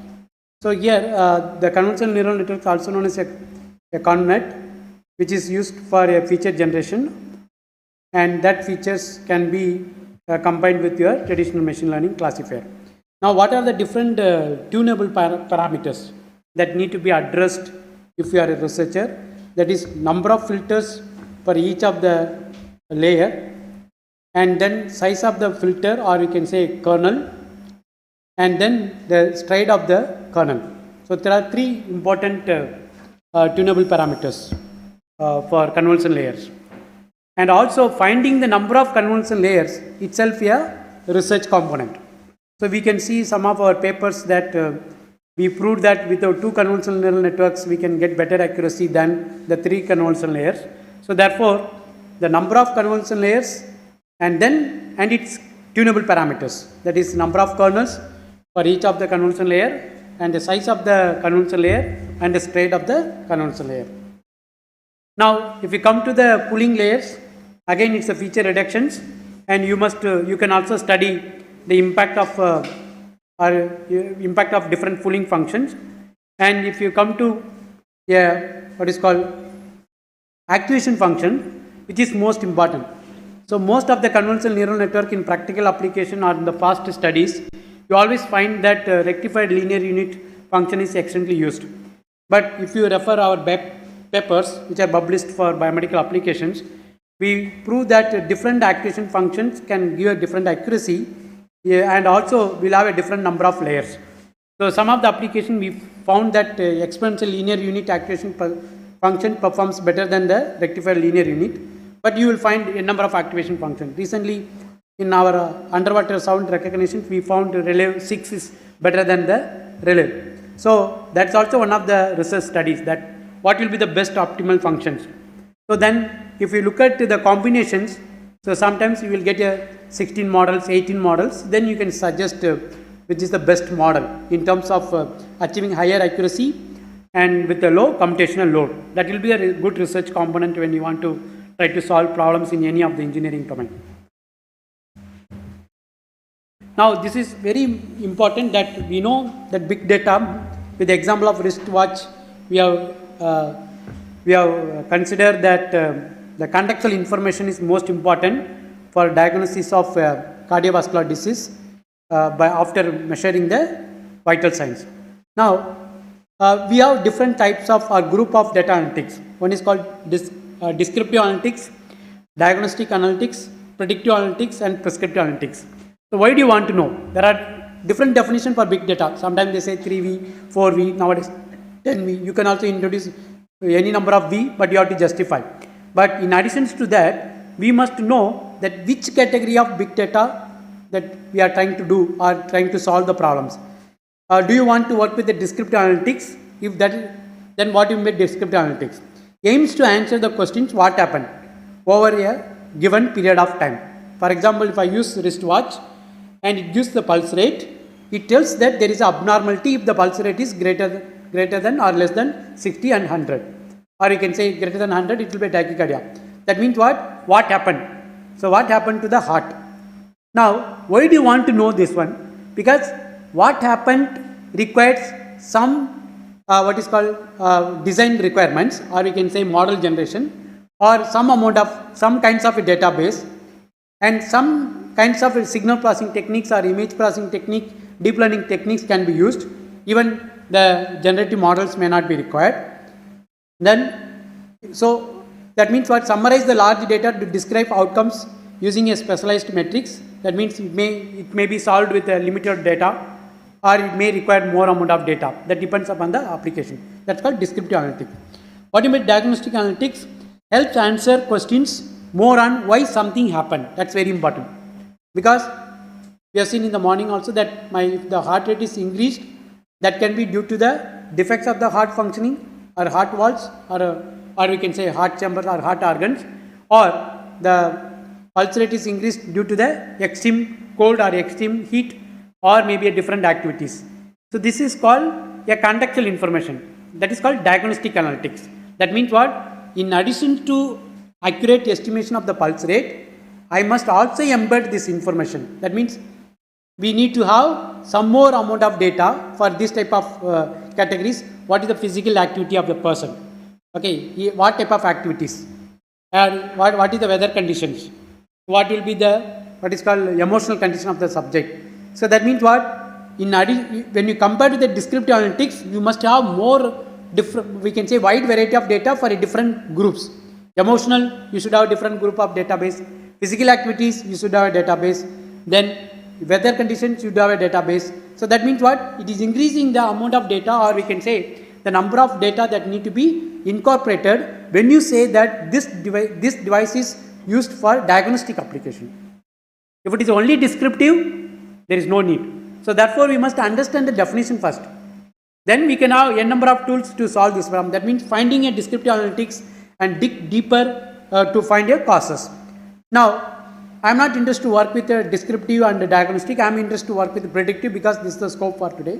That means what in all the applications we want to predict to what is called reduce the risk factors, or to reduce the, or we can say in the we can say mortalities or morbidities. So now if we say predictive analytics, what do you mean predictive analytics? Helps answer questions about what will happen in the future. So that means what? We know that this pulse rate is changed due to the emotions. Due to the emotions. If this type of event progressive in future, that means every time he has emotion, pulse rate is increased. That will also impact the function of the heart organs in future. Otherwise, the pulse rate is due to the defects of the heart organs. Now, if you are not treating properly, or for example, if you say what is called PVC, that's called premature ventricular contraction, if that is not detected timely, then we can see ventricular tachycardia. If that ventricular tachycardia is not detected timely, then we can see ventricular fibrillations. So that means predictive analytics require the fast histories of the patient. So that means what? If I am diabetes, means they are asking, if you go to hospital, they are asking n number of things. Have you taken the sweet, or what type of food you are taking, what time you are taking, how many times you are taking. These are the histories. If I do not have history, I cannot do any predictive analytics accurately and reliably. But for diagnostics and descriptive, history is not required. So therefore, we must know what is the definition. Now, I am not interested to work with predictive analytics, but I want to work with prescriptive analytics. What do you mean prescriptive analytics? Helps answer questions about a course of actions, what should be done. And then means if you see prescriptive analytics, then you can understand the complexity of the database creations. Okay, so that means what? It looks like the big data analytics, it looks like a symbol that we feel that we can do everything, whatever the tools available in terms of signal processing, machine learning. But if we do not know exactly what you want to solve, then I cannot tell that yes, whatever the database I created, somebody want to do only descriptive analytics, pulse rate measurement, then why do you want to have other emotional things? May not be required. If I say that I want to develop a diagnostic system, if the wristwatch can be a super intelligent, if I put a diagnostic capabilities. So to incorporate the diagnostic capabilities, I should have some more database. That's the emotional database, physical activity database, or models, and also weather database, weather models to have a accurate diagnostics. So similarly for predictives, without fast history, we cannot predict the specific type of abnormalities, or we can say risk factors. Then prescriptive analytics is such a complex analytics platform, means analytics research, that we must consider variety of database and the fast decisions and history. Now, just there are scope for federated learning, because that's also very important, where we can use generative AIs or GAN. That means instead of transmitting the data to the cloud, let us take, I want to make one decisions based on a variety of data which can be collected from n number of subjects. But those subjects are not available in my hospital. Few subjects are there in hospital 1, few subjects are there hospital 2, few subjects are there hospital 3, but all are with the specific type of disease, same type of disease. Now the patterns are slightly different, but if those patterns are not incorporated with the generative models, whatever GAN, then I cannot able to provide accurate data, or we can say accurate synthetic data. Now in this case, all hospital can contribute to improve the diagnostic accuracy. That means n number of subject, different children, because the device cannot know that this arterial fibrillation comes from the child, but I should have that waveforms also. Child ECG waveform slightly different from the adult or any age young group. So that, but I have different subjects from different hospitals, but all hospital can collaborate to create a common model, common diagnostic model to make a perfect decision or accurate decision. Now in such a cases, instead of transmitting a data to the specific hospital or a center and or coordinating hospital to create this model, we will transmit only the model. That means the model will be generated at every nodes, then the generated model will be transmitted to the hospital to make a generalized model for specific type of disease. But why do you want to do it? The actual meaning of the federated learning is that to reduce the privacy of the data. Okay, so that means what? I will send you only model, but that instead of sending the data.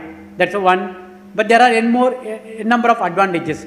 But we are ensuring the privacy just by transmitting a model instead of data. But what about the security? So therefore, many of the research group, they merged these two terminology like federated learning and blockchain. They say blockchain federated learning. The concept of the privacy and the security aspect of the blockchain will be incorporated this federated learning process.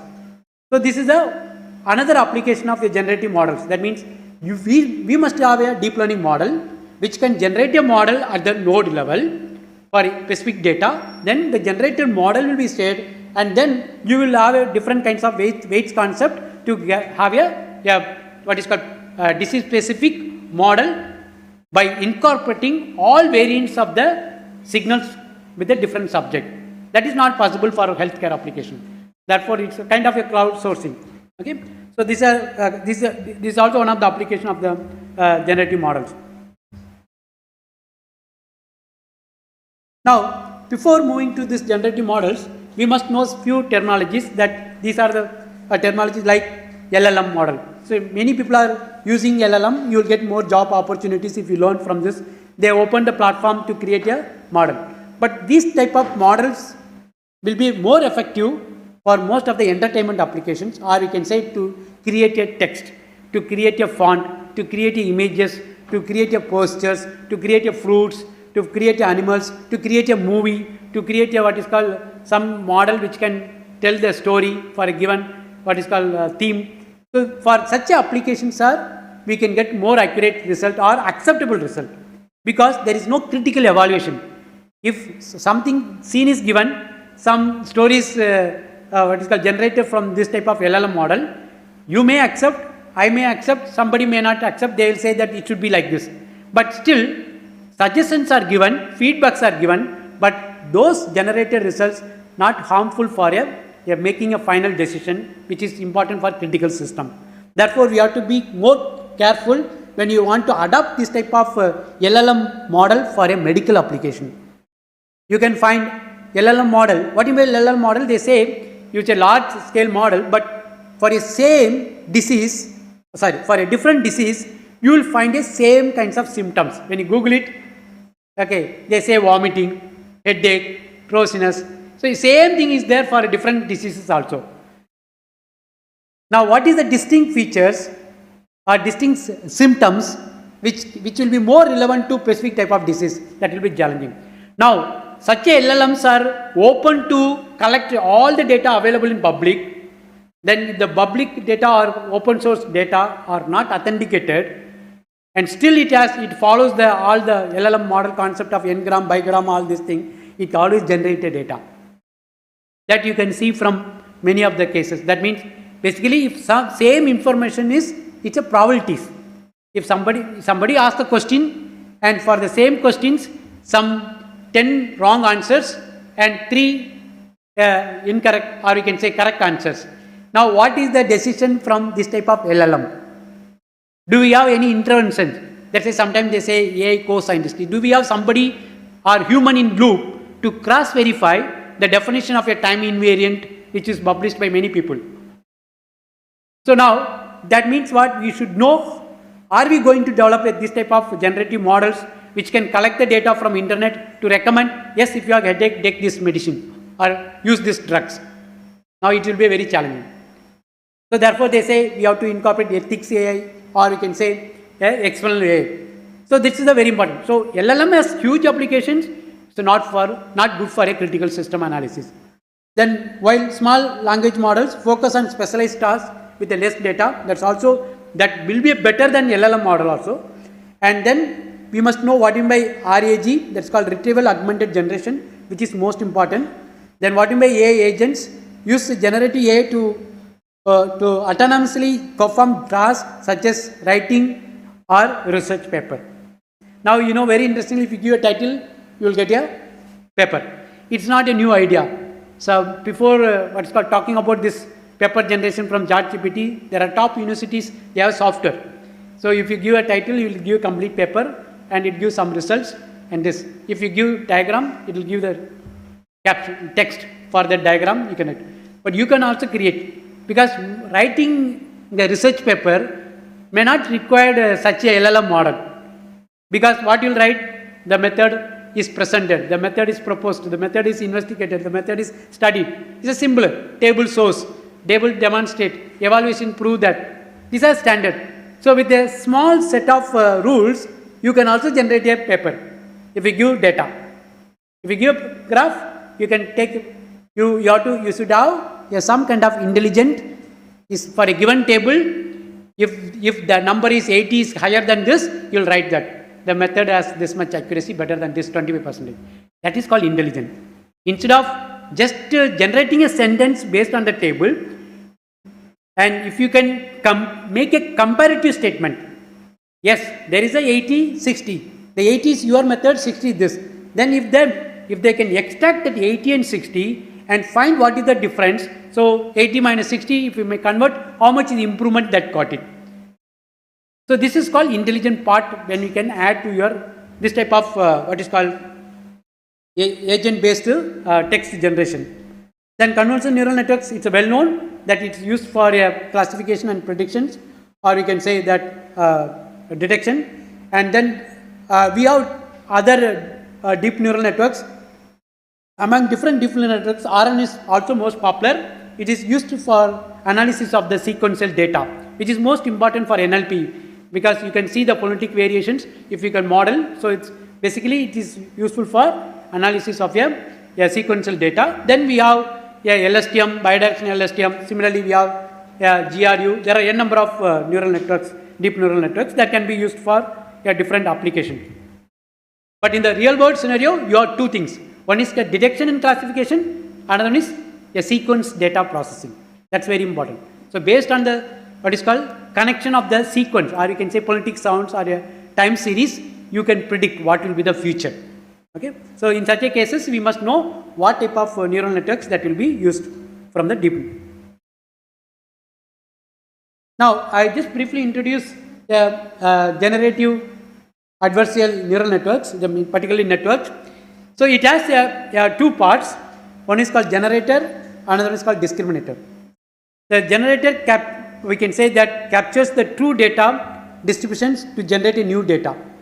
So what we have seen that by using innocent sequence, I can generate any kinds of sound, because the way we generate or the way we produce a sound based on the noise comes from the lungs. By changing the response of a vocal tract, I can also produce any kinds of sounds if I can design a network which can have a dynamics of the impulse response. Is it clear? So nothing is, it's not that. Now, whatever I generated, somebody has to evaluate.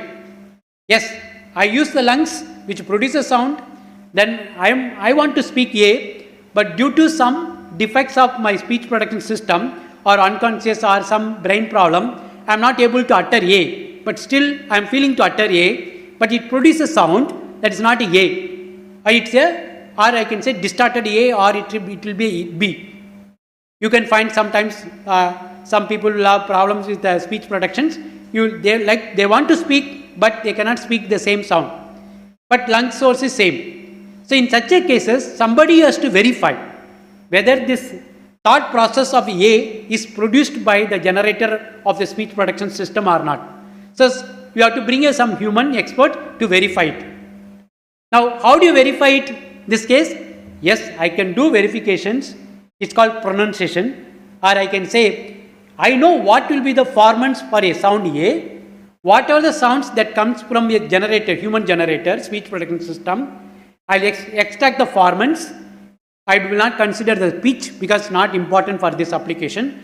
Then with this formants and or a frequency content, I can tell that yes, this frequency content is not matching with this. Then give a feedback to the generator who is producing, try to produce the sound A. Actually, it's happening what we did.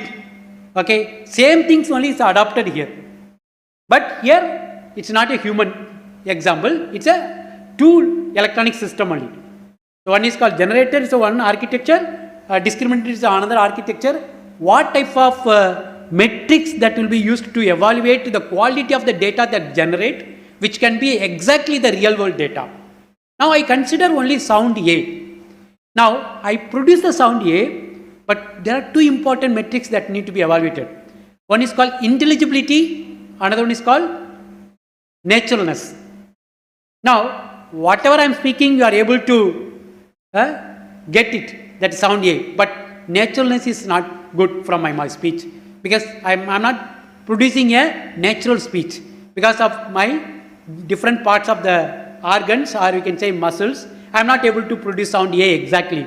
Sometimes you'll say, say F, sometimes they say L in Tamil they are saying. So that means what? I can tell, you can get what I'm speaking, it's called intelligibility, but naturalness is missing. But we are expecting that same synthetics, same GAN should produce a natural speech.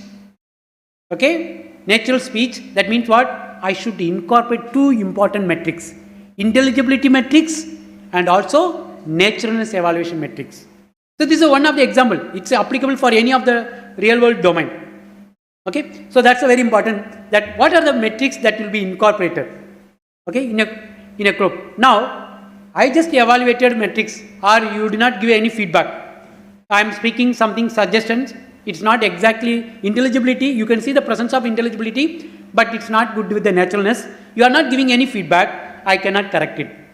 So now this also works with the back propagation. That means what? You give a feedback. Therefore, some of the GAN networks are also developed with the reinforcement learning. So you give a feedback. Yes, it is not produced perfectly.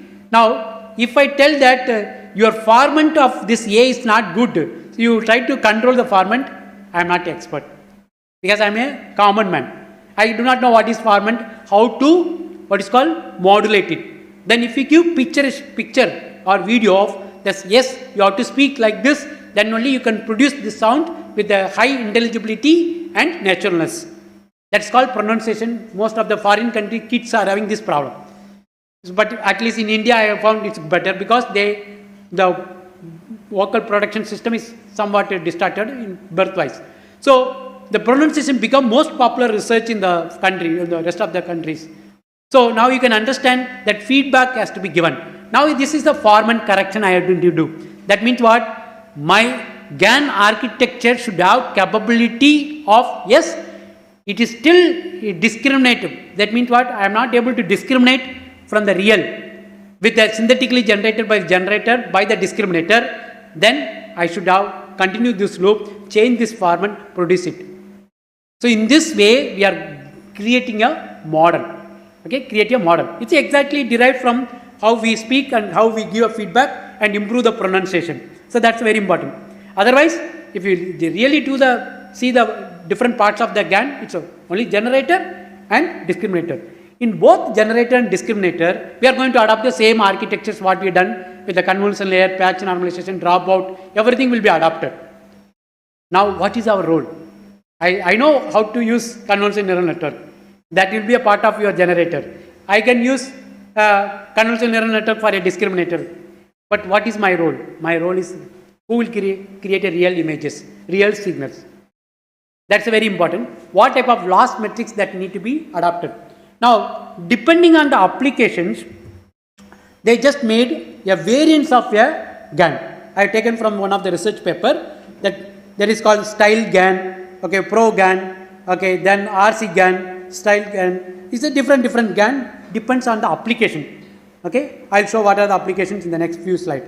Okay, then what are the evaluation metrics that need to be incorporated? Let us assume that you are generating images. Okay, you are generating a human, okay, or a human face. Now, how do you say that the generated human face is the actual face? How do you say? How do you check the quality of the images which are generated by GAN networks? How do you say?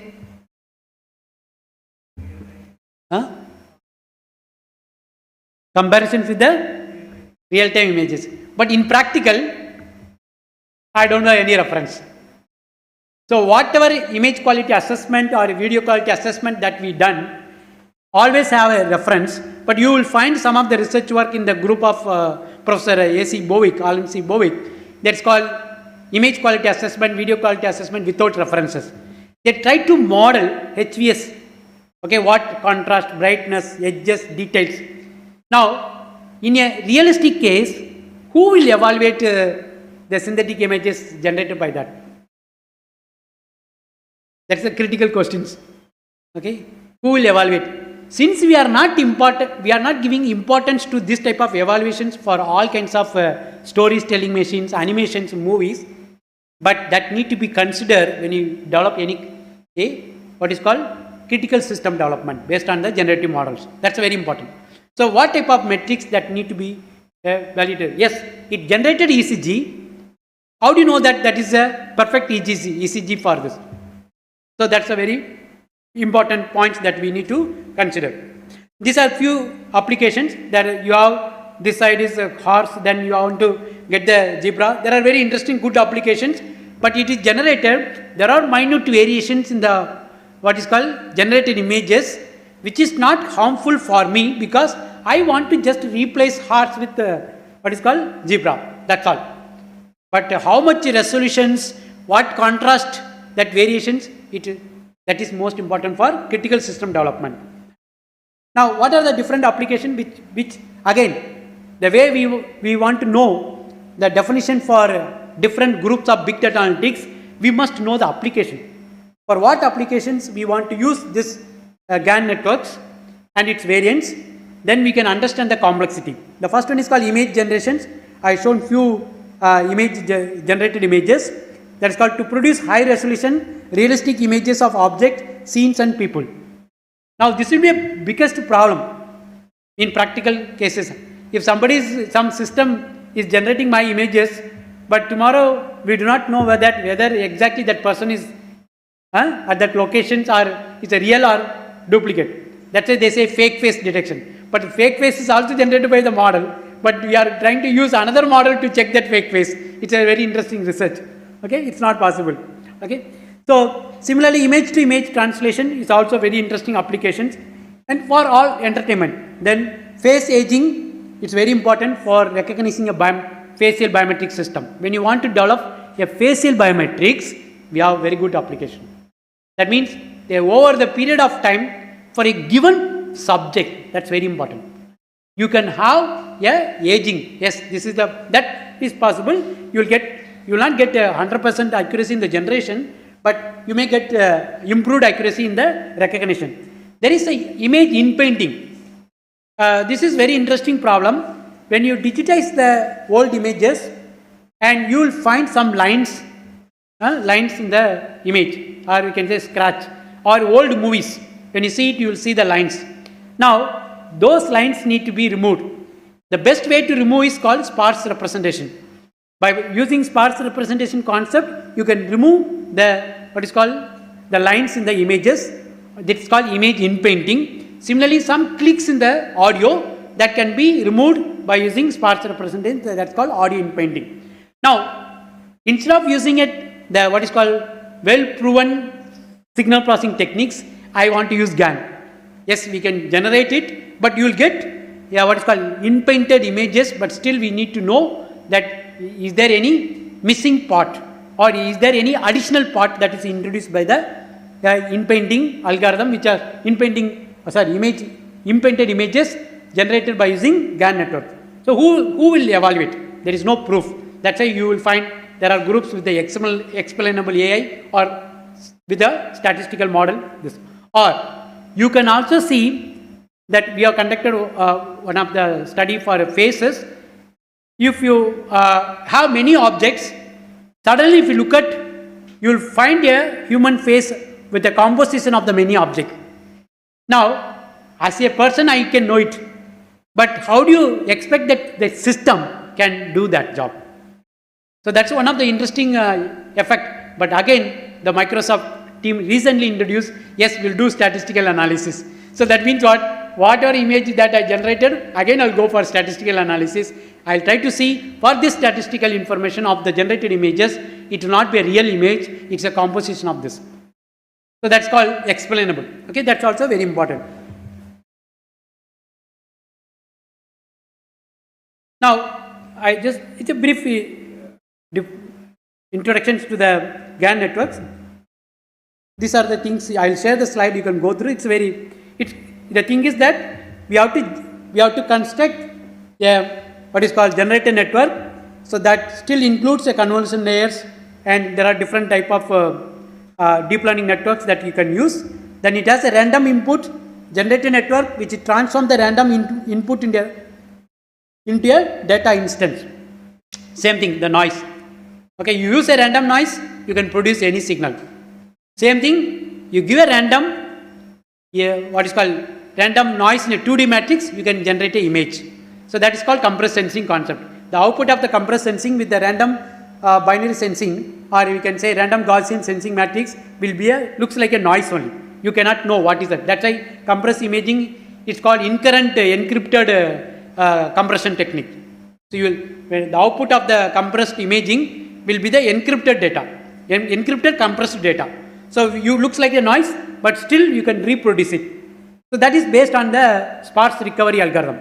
But same thing you can adapt here. You can produce images or a signal from the random noises. Now, if you produce the images, now you have to validate with the real data. Then we have discriminator. Then it comes to the back propagation. This process will be continued till it will find that there is no discrimination. Then that will be the what is called stopping criteria for a training process.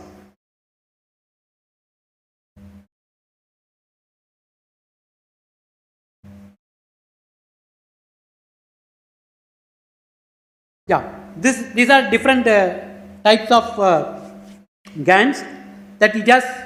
Each of the variants are proposed for specific application.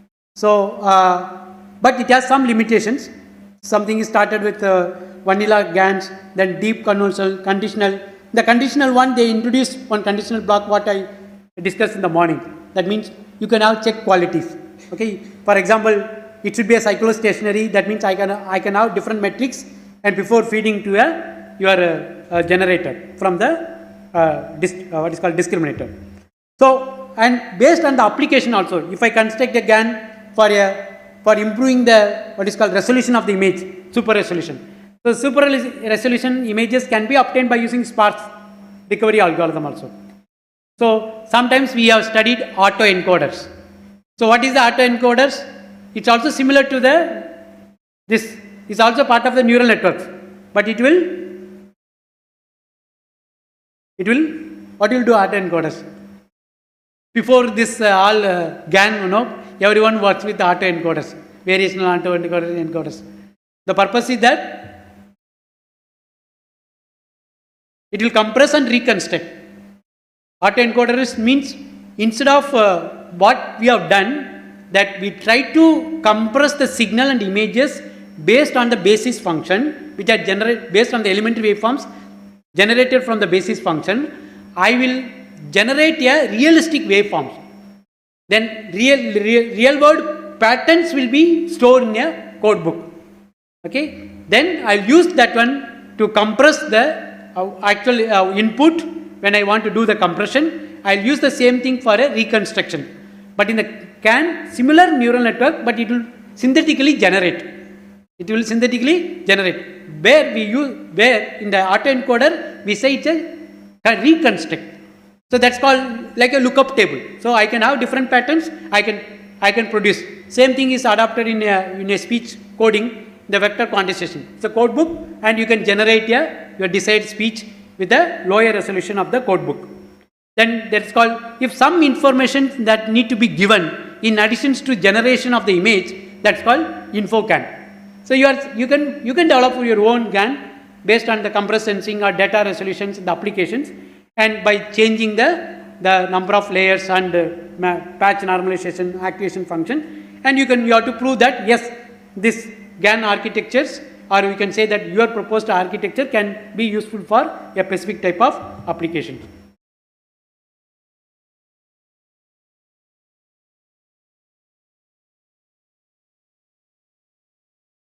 Any questions?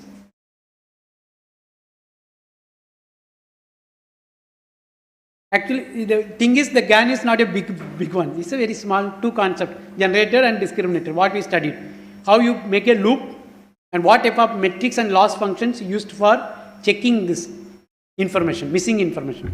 But that itself research.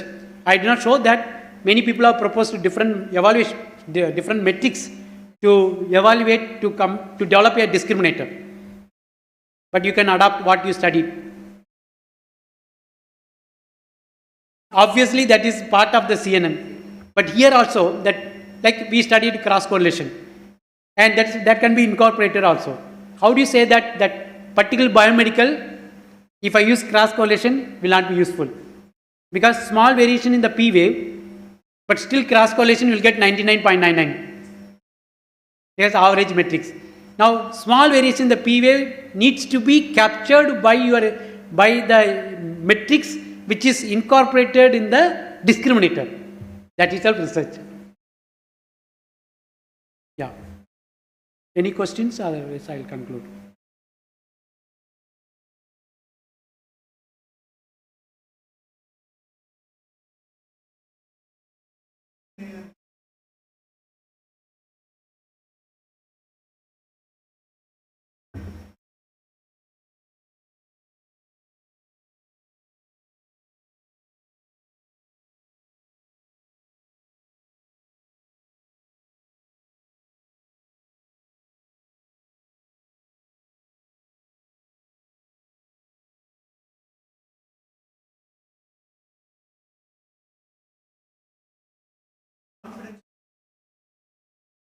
Yeah. Data privacy. Yeah.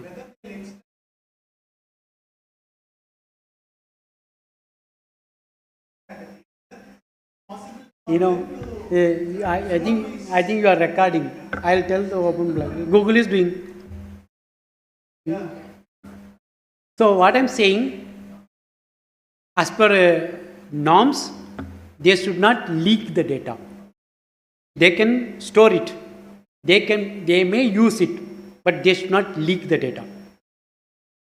My privacy should not be leaked.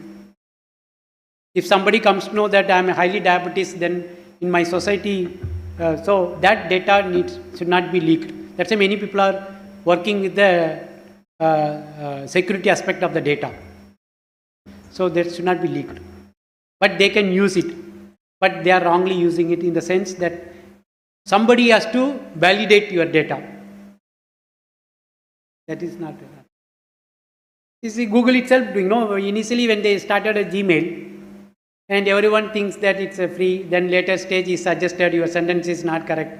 That means he is processing the data. But as per a data disclosure form, that he should not disclose the data for commercial applications to any third party, but he may use it for correction. There will be hidden rules in your Gmail account creation. That's why he is recommending.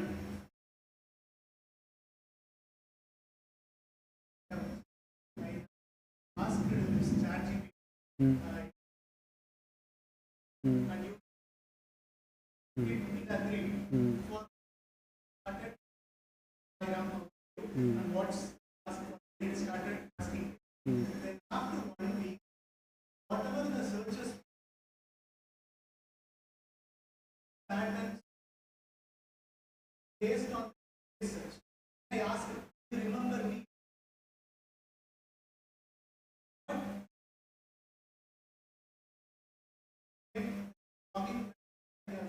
It's the same thing in YouTube. I watch Telugu movies, but when I come to Tamil Nadu, it tried to give something. Then I stopped watching Telugu movies.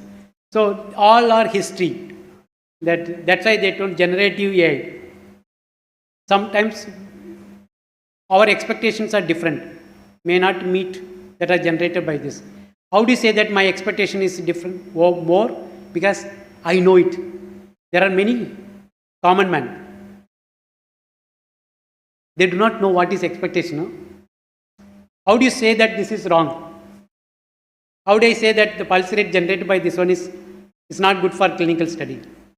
So if I do not know that much knowledge, yes, I cannot interact with the ChatGPT tomorrow. I have to ask whatever generated by ChatGPT, I should evaluate myself before sending to my boss. Letter is given. It happened. Recent one mail, my student only noticed that one email came and from one of the engineers. I did not notice. I forward to my student. He told, you see that email, it is generated by ChatGPT. Then I asked how you say. It is bottom, it's written, you are sincere, this one, you add your name here, everything is not deleted. Because it is not that,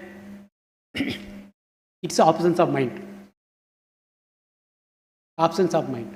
He do not know that he has to correct. He do not know that this fellow also will give such a result. Same thing, Rama killed Raja, Raja killed by Rama, that we studied. Something small changes, is was plural, singular and plural. Will you accept? So this singular and plural, who will verify? That's the biggest. Text, no problem. But in heart, it's the biggest problem. There are many scopes you can still do. If you are research, you can do a number of simple problems. Any doubt? Yeah, thank you.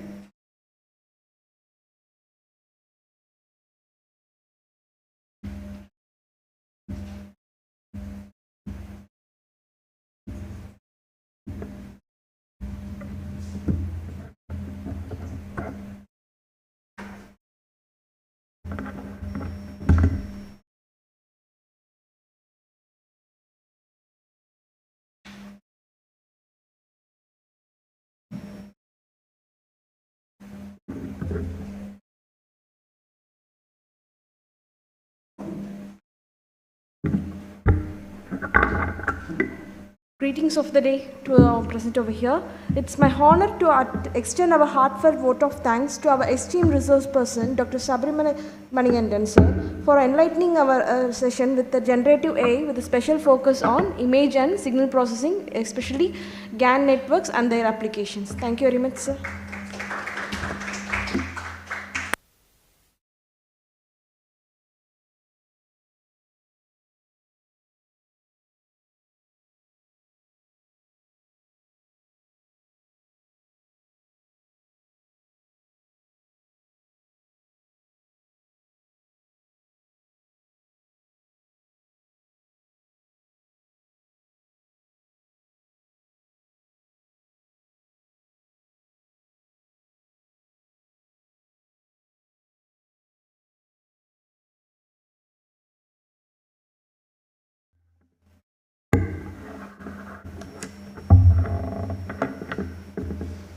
Greetings of the day to all present here. On behalf of MCT Management, Admin Team and Department of Electronics and Communication, it's my great pleasure to introduce our chief guest, Mr. Ashu Dev, Amazon Web Service Certified Educator. I welcome you, sir. He's having more than 12 years of experience in IT stream. He started his career as a network and server admin in Neutron, New Delhi, and moved to hybrid skill as a cloud solution architect and pursuing his cloud technology in Wings Chennai as a cloud architect. He has trained and mentored, consulted more than 5,000 students, working professionals, faculty members and government officials on technology like AWS, GCP and AWS AI, Gen AI, Bedrock, Azure AI, etc. He received 9 global certifications and traveling north to south and east to west for teaching technology to inspire people to make their life better. Having introduced a person of outstanding accomplishments and deep expertise, I request Mr. Ashudev sir to take off the dais and inspire with his insights. Once again, I welcome you, sir.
Is all PPT I have to download.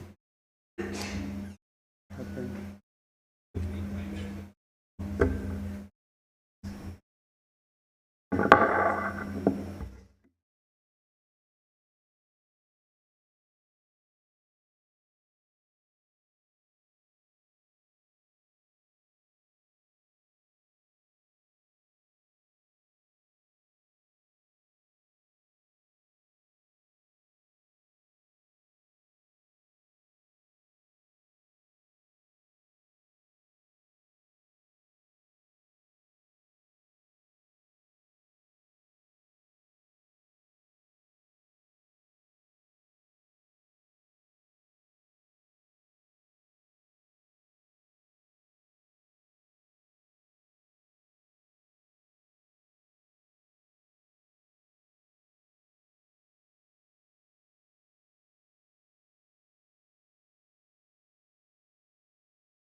This session practically how we can deploy our projects, or even you can deploy your multiple projects, even foundation model. You can create your own foundation model like that. I'll give you an example. Like colleges are looking for NAC accreditation ratings. So you can use this FM model to create a better or get a better NAC accreditation. One thing I found, every colleges, they are lagging behind in their documentation. So you can build your documentation using the help of this generative AI. Okay. So cloud is providing. Whenever we speak about that cloud, people is thinking only about storages. No, it's totally wrong, totally untrue. Cloud is not for storages. On cloud platform, you can do each and everything. Okay. If you have one cloud platform, either or AWS or GCP or Azure. So these are the three big C. You can see the cloud company, big C. According to that market share, what is saying, AWS is have around total market share around 40%, 39% actually, 39% market share. Same like if you talk about that Microsoft Azure, they have 23 to 20% market share, and GCP is around the same, is around 7 to 9% their market share. Okay, so in early 20s, we'll discuss about it, like everything, why people are using cloud platform instead of that traditional IT. So today, if you ask me what IT is, so IT is modern IT now. There is no traditional IT is going on. Even if traditional IT, if you see in the companies, they are hardly using their on-premises thing. On-premises means they are hardly using their own server. Okay, that's how the smaller startup, like we have here Exigo. You guys might have used Exigo for train and all. If you use this Zomato, Swiggy, your Lenskart, your boat, it's several startup companies, they have started with their cloud platform. They are not using on-premises. If you use on-premises, you have to take care your server. Server is the heart of every organization. So you have to use the server. You have to take care of your network. Network means switches, routers, hub, everything you have to take care. The wires, everything you have to take care. Same like if you go on the databases, you have to manage the databases technology. So which database technology you are using in your college? Might you have used SQL, the simple one. SQL you are using for maintaining your databases. But as the trend is going on generative AI, the people are using graph databases. The graph databases, vector databases. These two databases in trending, and the faculties and the colleges hardly you guys are learning this technology. So we have to learn this technology. Even I went several colleges. The faculties, they have cracked the cloud certification exam, global certification exam. On the basis of the faculty cracked the global certification exam, they posted all over the city that these many faculties crack global certification exam into that cloud technology. After that, the fee hike is increased, college fee hike increased, and the teachers, faculties salary also increased 2x. Whatever they are earning, that the salary got increased. And this is the damn true thing is going on into that because I'm traveling every single state. So every 4 days back I was in Faridabad, now I'm in here. So I was teaching there for almost 12 days. Now I came here. Before here I was in Coimbatore. There is one more lecture over there for deploying Gen AI foundation model on cloud platform. And I was in VIT. I'm traveling several places to tell this. We have to learn such technologies, which is going on trending now. And IT is moving, very fast is moving. So we have to cope up with such technologies. So this is the cloud-based deep learning framework, what we are using, TensorFlow and PyTorch. So these TensorFlow and PyTorch is cloud-based deep learning method, and these two was working on cloud platform. Either they are using AWS or they are using Azure or GCP. So what I said that on premises, shall I move? No? Okay. So on premises, okay. Okay, see in on premises, we have to take care several things. No? So several things we have to take care of our employees. No? The professional we have to take care. So let's see system admin. System admin is focused on the server systems and these all. Same like network admin, network engineer, they are focusing on networking, networking switches, routers, routing protocols, subnetting, they are focusing on these all things. Same like database admin, they are focusing on SQL or no SQL technology. In that too, in SQL, there are several SQL technologies are there. Some faculties are working on MySQL, some are MariaDB, some are PostgreSQL, some are Amazon Aurora, they have new SQL databases. Some are working on MariaDB already, I have told, MySQL also there. Sorry, Microsoft SQL also there. IBM DB2 also there. So several SQL technologies are there. So we have to learn these technologies also. In NoSQL, we have Cosmos DB, which is offered by Microsoft. Microsoft has what I said, Cosmos DB. Okay, Cosmos DB, DynamoDB offering AWS. Okay, same like if you go on that graph databases. So graph databases, Neo4j is the world #1 graph database. Neo4j. And AWS offering graph database which is called Amazon Neptune. So Neptune is the planet, it's in the name of planet, Neptune, graph database. Now the vector database also there. So if you count, more than 15 types of databases category is coming because of Gen AI generation, modern IT generation. So these trend also is there, and these are the biggest 3 cloud provider. Apart from these 3, any cloud have you heard? Any big cloud apart from these 3? Any idea? Have you heard Alibaba Cloud? Alibaba primarily they are into that China or there's Mongolian countries like Taiwan, which is called Seoul, capital of this, South Korea and all. This market covered by Alibaba Cloud. So Alibaba Cloud is the 4th biggest cloud company. So let's see, I worked as a cloud architect. So cloud architect means I know that AWS also, it means I know that Google Cloud also and Azure also. If I am saying Google Cloud has 2 branches.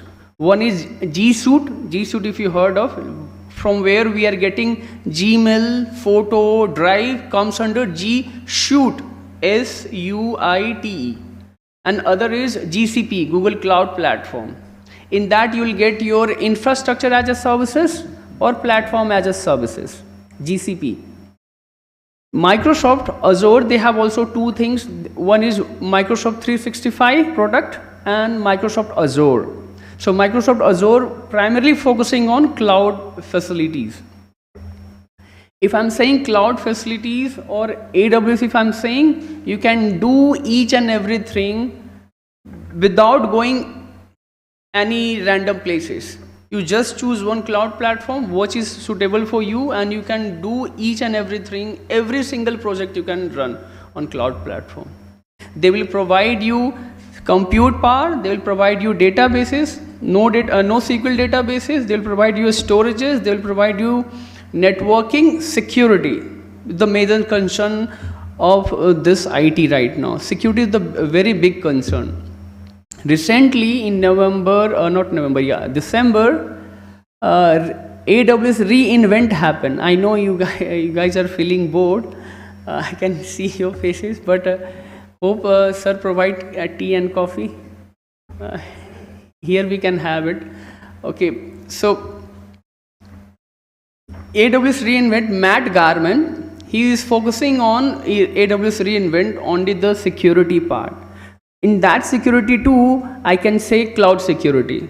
Okay, cloud security is the big concern, major concern, because if you see, as per Gartner, 2022, as per the data of 2022, it's saying 96% project running on cloud platform. Okay, so every single, if you ask Infosys 18 data center, they're also backupping on AWS or Azure or GCP. So it might be shocking that if you heard your DigiLocker, your Aadhaar card, every single thing like the government e-passes, your CoWIN app, these all Arogya Setu app, these all running on AWS. The major cloud platform provider, it's all running on AWS platform. Okay, for security reasons and all. Okay, we will go on rise of Gen AI. It's early days we were talking. Now in rise of Gen AI 2020 onwards, it's not that our chat GPT what we are using is the one of the transformer who is giving that generative AI what we are using. Actually we are saying generative AI. It's not chat GPT the one who came into that limelight. Before that, BERT and Transformer Excel was there. So BERT and Transformer Excel given by Google Cloud. Okay, Google Cloud platform. After that, these services came into that picture, which is called AI platform. Google Cloud AI platform, AWS, they have SageMaker. So Google Cloud AI platform, now the name change, Vertex AI platform. What name is? Vertex AI platform. So before the name was Google Cloud platform, because in 2020 it was the name, but 2023 onwards name changed. Same like Azure Cognitive Services, now the name change is Azure AI Services. Cognitive AI Services, Azure Cognitive Services is there. The name change recently, it's called as Azure AI Services. And SageMaker, AWS SageMaker, the name change, SageMaker AI. Okay. Now the Hugging Face also we have known, and you can see right now we have X, which is called formerly Twitter. They also launched something, and DeepSeek also we got. Okay. Now these three big giant in generative AI. Okay. So you might surprise where the ChatGPT is running. ChatGPT. So as per this, you can understand the Microsoft Azure. Our ChatGPT is running on Microsoft Azure. So currently, which model we are using? The ChatGPT. It's a model actually. OpenAI. So the model name is GPT 3.40 we are using. 4.0 mini, 4.0 we are using. But 4 turbo, ChatGPT 4 turbo, ChatGPT 3.5 turbo. These all turbo is not available free for us. It's available on cloud platform. So how you should access these media, these FMs means foundation model. From where we'll get this? We should go to that Microsoft Azure account. We should create Microsoft Azure account. You should create your Azure account. For creating Azure account, it requires your debit card or credit card. They will charge us 2 or 3 rupees, and they will give back your 2-3 rupees within 1 or 2 days or 3 days max, and you have your free tier account. In Microsoft Azure, I'm born with this, so Microsoft Azure you will get Microsoft Azure will get at least 1 month. Okay, that credit amount they will give. Credit amount which is 16,000 rupees they will give for your account. This 16,000 rupees will expire within 1 month. Okay, but if you have AWS account, you can go through up to 12 months straight. 12 months. It's free for 12 months. You can use any damn services and you can create a very good projects, and even you can start your startup using this services. Same like GCP, they have 3 months, they are giving free tier, you can use 3 months. Okay, so this is the services name. So our OpenAI running on Azure, and Azure, what I said, 3.5 turbo and 4 turbo also available on Azure. Under the service name is Azure AI Services. This is the service name, Azure AI Services. Under that Azure AI Services name, there is a sub-services name which is called Azure OpenAI Services. Okay, under Azure OpenAI Services, we can get these all FM models. Now, if you talk about AWS, will go. So these are the basically GenAI services we have, and these 3 the biggest one, whole world now. Okay. Now we are going to see this how many FM models are in AWS. How many models offering in AWS? Have you heard Anthropic or Claude? Claude might you heard? Okay, so it's not only that giving justice, only ChatGPT you guys are using. So instead of ChatGPT, you should move forward Claude. Claude is the, I can say, the world biggest deal happened with AWS and Anthropic. Anthropic is the company. So in Claude they have several model. Claude Sonnet or Claude Haiku, Haiku. Claude Haiku. These are the very good models. It's far better than what we are using ChatGPT, because it's giving very good diagram. So if you are working on your students or working with your students, you have to pitch them something, you can use this to give very good diagrams. No? It will give you very good diagrams. Now the second, what I am going to tell you, how many of you using Llama? Llama you are using? Anyone of you? In our phone Llama is there. In WhatsApp we have a Llama. Instagram we have a Llama. In Facebook we have a Llama. Means Meta, they have FM model called Llama. Okay. So Llama we are using 3.2.